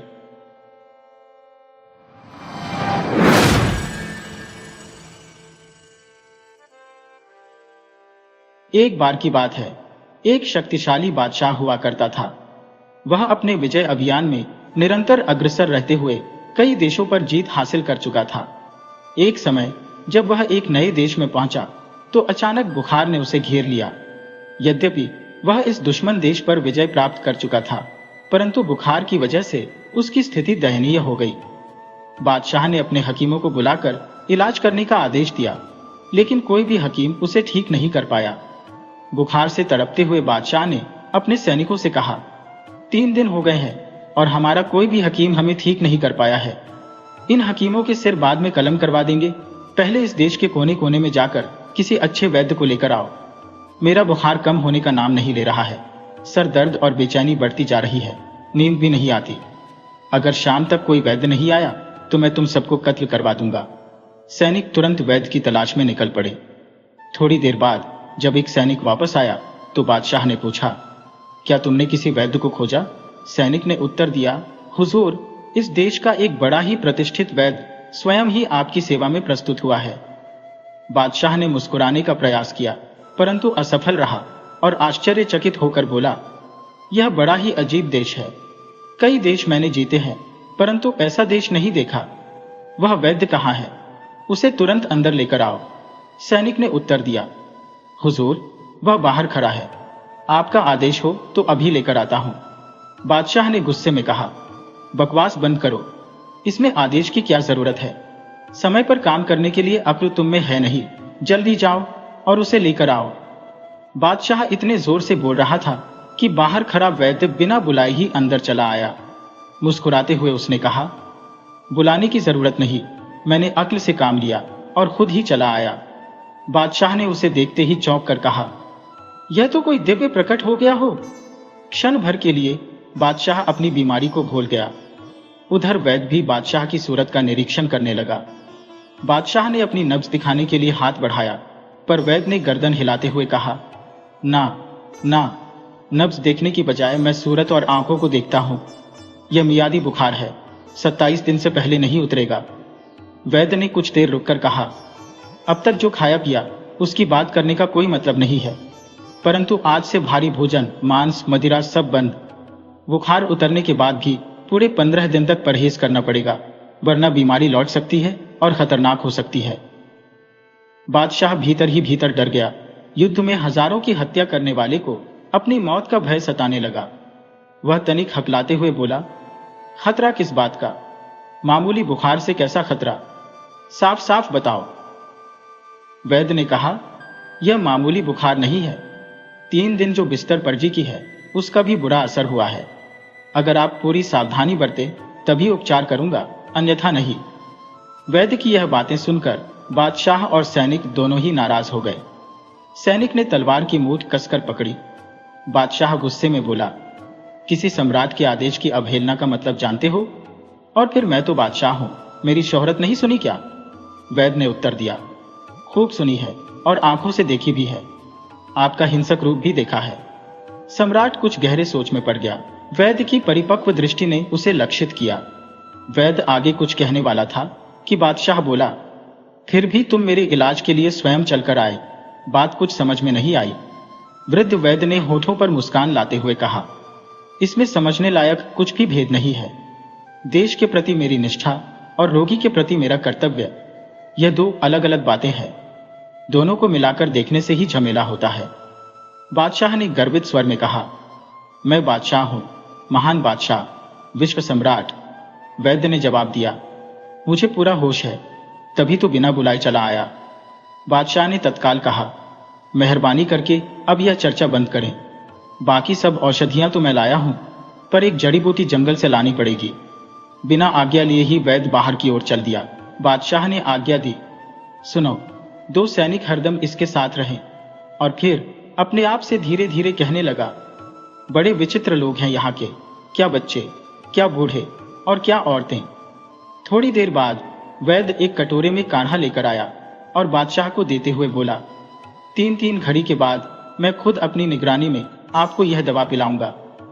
बादशाह मना करने वाला था, लेकिन सैनिक ने लपक कर कटोरा छीन लिया और बड़े रुआब से बोला, पहली खुराक वैद्य जी आपको ही पीनी पड़ेगी, यही शाही कायदा है। अपनी कमजोरी छिपाने के लिए बादशाह तत्काल उठ बैठा और बूढ़े को देखते हुए कहा, कहीं इसमें प्राणघातक जहर तो नहीं मिला हुआ? परंतु मैं आपके हाथों से जहर भी पीने को तैयार हूं। बादशाह ने कटोरा लिया और दवा गटकी। लेटने की इच्छा होते हुए भी बादशाह लेटा नहीं, कुछ देर तक बैठा रहा। अपनी जिज्ञासा प्रकट करते हुए बादशाह ने पूछा, आपको मेरी बीमारी का पता कैसे चला? ना तो आपने किसी से पूछा और ना ही किसी ने आपको बताया। वैद्य मुस्कुराते हुए बोला, जिस तरह दूर दराज के पक्षी को पानी का पता चलता है, भंवर को फूलों का और मधुमक्खियों को पराग का पता चलता है, वैसे ही मुझे आपकी बीमारी का पता चला। बादशाह वैद्य को देखता रहा। दूसरे दिन सुबह सवेरे ही वैद्य ने दवा पिलाते समय बादशाह को चेताया, करीब 85 घड़ियों तक सीने में जलन, शरीर में टूटन, सिर में दर्द, जी में घबराहट और बेचैनी रहेगी। किसी तरह की चिंता ना करें, मामूली हिम्मत से काम लें। 3 दिन के बाद गाय का दूध और उसमें अंजीर का सेवन करें। मुझे पूरी आशा है कि आप पहले से अधिक तंदुरुस्त हो जाएंगे। अनुभवी वैद्य ने जैसा कहा वैसा ही हुआ। सम्राट की हालत धीरे धीरे बिगड़ती गई, परंतु 85 घड़ियों तक उसकी स्थिति स्थिर रही। विश्व विजेता की हालत बेहद खराब थी। उसकी सेना में हजारों बहादुर योद्धा थे जो पसीने की जगह खून बहाते थे, फिर भी उसकी बीमारी का कोई उपचार नहीं कर सका। उसके सीने में जैसे आग सुलग रही थी, हथेलियों में जलन थी, पैरों में जलन थी और आंतों में कुलबुलाहट थी। बादशाह लगभग बेहोशी की स्थिति में था और इस बेहोशी में उसे अजीबोगरीब अनुभव हो रहे थे। उसे वे सभी नगर दिखाई देने लगे जो उसने नष्ट कर दिए थे, और वे लोग भी जो युद्ध में उसके हाथों मारे गए थे। लेकिन 85 घड़ियां गुजरते ही मानो उस बुरे सपने का अंत हो गया। बादशाह को लगा कि वह मरते मरते बच गया। जब उसके अपने हकीम उसका इलाज नहीं कर पाए तो यह हकीम सबसे कामयाब रहा। बादशाह ने वैद्य की ओर कृतज्ञता भरी नजरों से देखा और वैद्य ने वात्सल्य भाव से अपने रोगी को निहारा। बीमारी झेलने के बाद अब सम्राट को स्वस्थ जीवन की अहमियत समझ में आई थी। सम्राट ने वैद्य से पूछा, यदि संयोग से आप मेरा उपचार नहीं करते तो सच बताइए, क्या मैं मर जाता? वैद्य इसी अवसर की प्रतीक्षा में था। उसने दृढ़ स्वर में कहा, नहीं, अभी तुम्हारी उम्र शेष है। बादशाह ने व्यग्र होकर पूछा, कितनी उम्र शेष है? बताइए कितनी? वैद्य ने कहा, क्यों जानना चाहते हो? ना जानना ही ठीक रहेगा, राजा के लिए भी और प्रजा के लिए भी। परंतु बादशाह ने आग्रह किया, मैं जानना चाहता हूं। वैद्य ने समझाते हुए कहा, मरना तो सबको ही है, आप परेशान क्यों होते हैं? आपके पिताश्री भी मरे और आप भी एक दिन इस दुनिया से चले जाएंगे, ऐसा ही होता आया है। बादशाह ने विरोध किया, नहीं, वे मरे नहीं थे, उनकी तो हत्या हुई थी। मौत अपने जिम्मे कुछ नहीं लेती, उसे तो बस बहाना चाहिए। समय पर जो बहाना मिल जाए, बस इतना ही काफी है उसके लिए। वैद्य ने तनिक गंभीर स्वर में कहा, क्या तुम सचमुच अमर होना चाहते हो? बादशाह ने बेबाकी से उत्तर दिया, मैं तो नहीं चाहता। वैद्य ने पूछा, आप किस लालच में अमर होना चाहते हैं भला?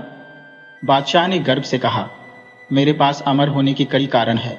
मेरा साम्राज्य, हजारों गुलाम, बेशुमार दौलत, अनगिनत हीरे मोती। इतना बड़ा साम्राज्य आज तक किसी बादशाह का नहीं हुआ। वैद्य ने सोच विचार करके कहा, यदि तुम्हारी ऐसी प्रचंड कामना है तो तुम्हें अमर होने का उपाय भी मैं बता सकता हूं। मेरे सिवाय उस उपाय को कोई नहीं जानता। वचन दो कि तुम किसी को भी नहीं बताओगे। बादशाह की खुशी का ठिकाना नहीं रहा, जैसे तारों भरा आकाश उसकी मुट्ठी में आ गया हो। उसने उत्साहित होकर कहा, नहीं, हरगिज नहीं बताऊंगा। अपनी बेगम को भी नहीं बताऊंगा, जिसे मैं बहुत चाहता हूं। बस एक बात और है कि मैं समय के साथ बूढ़ा भी नहीं होना चाहता। जैसा आज हूं वैसा ही बना रहूं। बूढ़े वैद्य ने कुछ क्षण सोचने के बाद गंभीर स्वर में कहना आरंभ किया, मैं प्रार्थना करता हूं कि ईश्वर तुम्हें सद्बुद्धि प्रदान करें। क्या तुम्हें यह याद दिलाने की आवश्यकता है कि तुमने यमराज का कार्य संभालकर हजारों निर्दोष लोगों का वध किया है, और फिर भी तुम अमर होना चाहते हो? बताओ क्यों? जीवन में पहली बार बादशाह को अपनी इच्छा के विरुद्ध इस प्रकार के तीखे बोल सुनने पड़े थे। फिर भी उसने अपनी इच्छा नहीं छोड़ी, क्योंकि अमृतत्व प्राप्त करने का उपाय केवल बूढ़े वैद्य के पास था, जिसने ही उसे जीवनदान दिया था। बादशाह ने उत्तर दिया, क्योंकि मेरे जैसा विशाल साम्राज्य और अपार संपत्ति का स्वामी संसार में और कोई नहीं है। मुझे अमृतत्व का वरदान चाहिए ही चाहिए। वैद्य ने सिर हिलाते हुए कहा, ठीक है, तो ध्यानपूर्वक सुनो। सुमेरु पर्वत की पश्चिम दिशा में एक लंबी गुफा है, जिसके मुंह पर एक विशाल शिला सदियों से रखी हुई है। अपने कुछ सैनिकों से वह शिला हटवाकर तुम भीतर अकेले ही जाना, बिल्कुल अकेले और बिना किसी शस्त्र के। उस जमीन पर पहली बार किसी मानव के कदम पड़ेंगे। फिर वैद्य ने कहा, काफी दूर चलने पर एक झरना दिखेगा जो एक तालाब में गिरता है। वह तालाब कभी खाली नहीं होता। वहीं एक पेड़ पर एक कौवा लगातार कांप कांप करता रहता है। इस संसार में केवल वही अमर है जो अपने अमृतत्व की हर क्षण घोषणा करता रहता है। उस झरने से तुम 7 अंजलि पानी पी लेना, फिर तुम्हारे जीवन को चुनौती देने वाला कोई नहीं रहेगा, न देवता, न असुर, न मनुष्य। केवल 21 सैनिकों को साथ ले जाओ, उन्हें गुफा से 3000 कदम दूर रखना। इसी शुक्ल पक्ष की नवमी को प्रस्थान करना, तुम्हारी मनोकामना पूरी होगी। बादशाह सही समय पर 21 सैनिकों के साथ हवा से बातें करता हुआ सुमेरु पर्वत की गुफा के पास जा पहुंचा। सैनिकों ने बड़ी मशक्कत के बाद उस शिला को हटाया। गुफा के भीतर प्रवेश करते हुए बादशाह का दिल धड़क उठा। उसे लगा कि वह शत्रु देश में है। हो सकता है इस गुफा के अंदर शत्रु देश के सैनिक छुपे हो जो उस पर हमला कर दें। इसलिए उसने बिना शस्त्र के अंदर जाने से मना किया। लेकिन फिर उसने सोचा, नहीं नहीं, देवदूत जैसे बूढ़े वैद्य मेरे साथ विश्वासघात नहीं कर सकते। वह निडरता से आगे बढ़ा और सचमुच उसे एक झरना दिखाई दिया, और वहीं एक पेड़ पर बैठा हुआ एक कौवा निरंतर कांप कांप कर रहा था। बादशाह का विस्मय और उल्लास बेशुमार था। गुफा के अंदर यह मध्यम रोशनी कहां से आ रही थी? उसने अपनी आंखों से देखा कि गुफा में बेशकीमती हीरे बिखरे पड़े थे। कौवे के अलावा वहां कोई जीवित प्राणी नहीं दिखा। तो क्या कौवा ही इस खजाने का मालिक है? बादशाह ने सोचा कि पहले मैं झरने का पानी पी लूं, फिर इन सभी हीरों को अपने कब्जे में लाऊंगा। इधर कौवा लगातार कांप कांप की ध्वनि कर रहा था। बादशाह ने चौंक कर उधर देखा। कौवा एक तक बादशाह को ही घूर रहा था। अमृतत्व की लालसा में बादशाह ने पानी की तरफ अपने हाथ बढ़ाए, लेकिन कौवे की ललकार सुनकर वह रुक गया। कौवा बोला, जहां ठहरे हो बादशाह, वहीं ठहर जाओ। मेरी इच्छा के बिना इस झरने की एक बूंद भी पी ली तो यहीं पर ढेर हो जाओगे। जिस गलती के कारण मैं हजारों वर्षों से अमृता का अभिशाप भोग रहा हूं, वह गलती तुम कभी मत करना। मैं इस अमर जीवन से तंग आ गया हूं। न जाने कितनी सदियों से मैं मरना चाहता हूं, लेकिन मर नहीं सकता। लगातार यह काम काम की ध्वनि मेरे अपने ही कानों को शून्य कर रही है। जिस माया की तुम इच्छा कर रहे हो, मैं उसका एकमात्र स्वामी हूं। अगर तुम मृत्यु के देवता यमराज के पास जाकर मेरे लिए मरने का उपाय ले आओगे तो यह सारा खजाना तुम्हारे हवाले कर दूंगा। मुझे तो यह खजाना फूटी आंख नहीं सुहाता। मेरी मृत्यु के बाद जितना चाहो उतना झरने का पानी पी लेना। बादशाह ने कौवे से निपटने के लिए तलवार हाथ में ली। तब कौवा बोला, ना रे ना, जिस तलवार से तूने हजारों लोगों को मौत के घाट उतारा, मैं उससे मरने वाला नहीं हूं। ना अग्नि में जलकर, ना पानी में डूबकर, और ना ही किसी विष को खाकर मैं आत्महत्या कर सकता हूं। भगवान भले ही मर जाए, मैं नहीं मर सकता। जीने का सुख और आनंद तभी है जब मरने का संयोग उसके साथ जुड़ा हो। मृत्यु विहीन अमृता से बड़ा अभिशाप और कुछ नहीं है। मैं इस दुर्भाग्य की त्रासदी भुगत रहा हूं। अरे, तू किस चिंता में डूबा है? तेरे हाथों मरे हुए एक व्यक्ति या गुलाम के रूप में बेचे हुए एक बच्चे की जीवंत सांसों की तुलना में इन अनगिनत हीरों का मूल्य एक कौड़ी भी नहीं है। कौवे की योनि पाकर जो बात मेरी समझ में आ गई, एक मनुष्य होकर भी वह बात तेरी समझ में नहीं आई। फिर बुद्धि का मायना ही क्या है? उसकी सार्थकता ही क्या है? काम काम अपनी ख्याति के बढ़ते दौर में और विश्व विजेता बादशाह होने के बावजूद बादशाह एक कौवे से पराजित होकर उल्टे पांव वापस लौट पड़ा। कौवे की बातों ने बादशाह के मन पर गहरा असर डाला और बादशाह ने अमर होने की इच्छा छोड़ दी। उन दोनों में से कौन महान है, बादशाह या कौवा? कौवा या बादशाह? इस प्रश्न का उत्तर आज तक नहीं मिल पाया।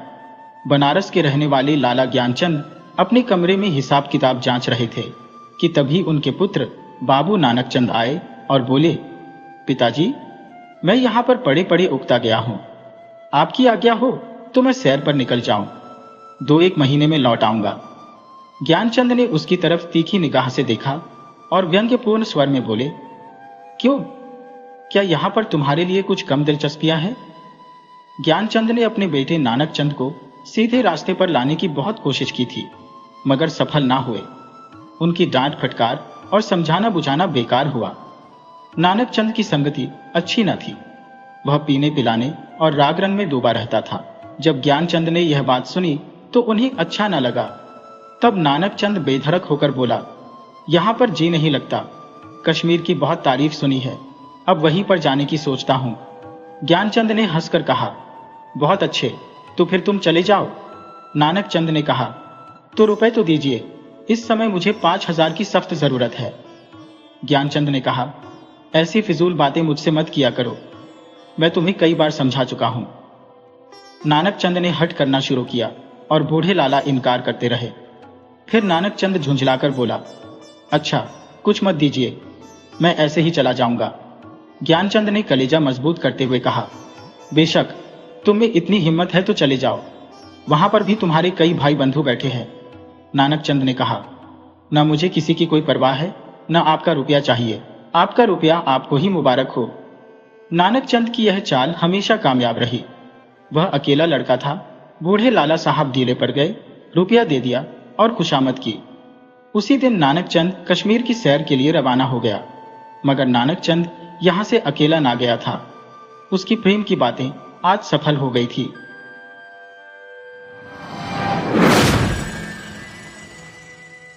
वीडियो अच्छी लगे हो तो इसे लाइक करें और ऐसे ही मज़ेदार कहानियों के लिए चैनल को सब्सक्राइब करें और बेल आइकन दबाएं। ज़्यादा से ज़्यादा अपने दोस्तों को शेयर करें। धन्यवाद।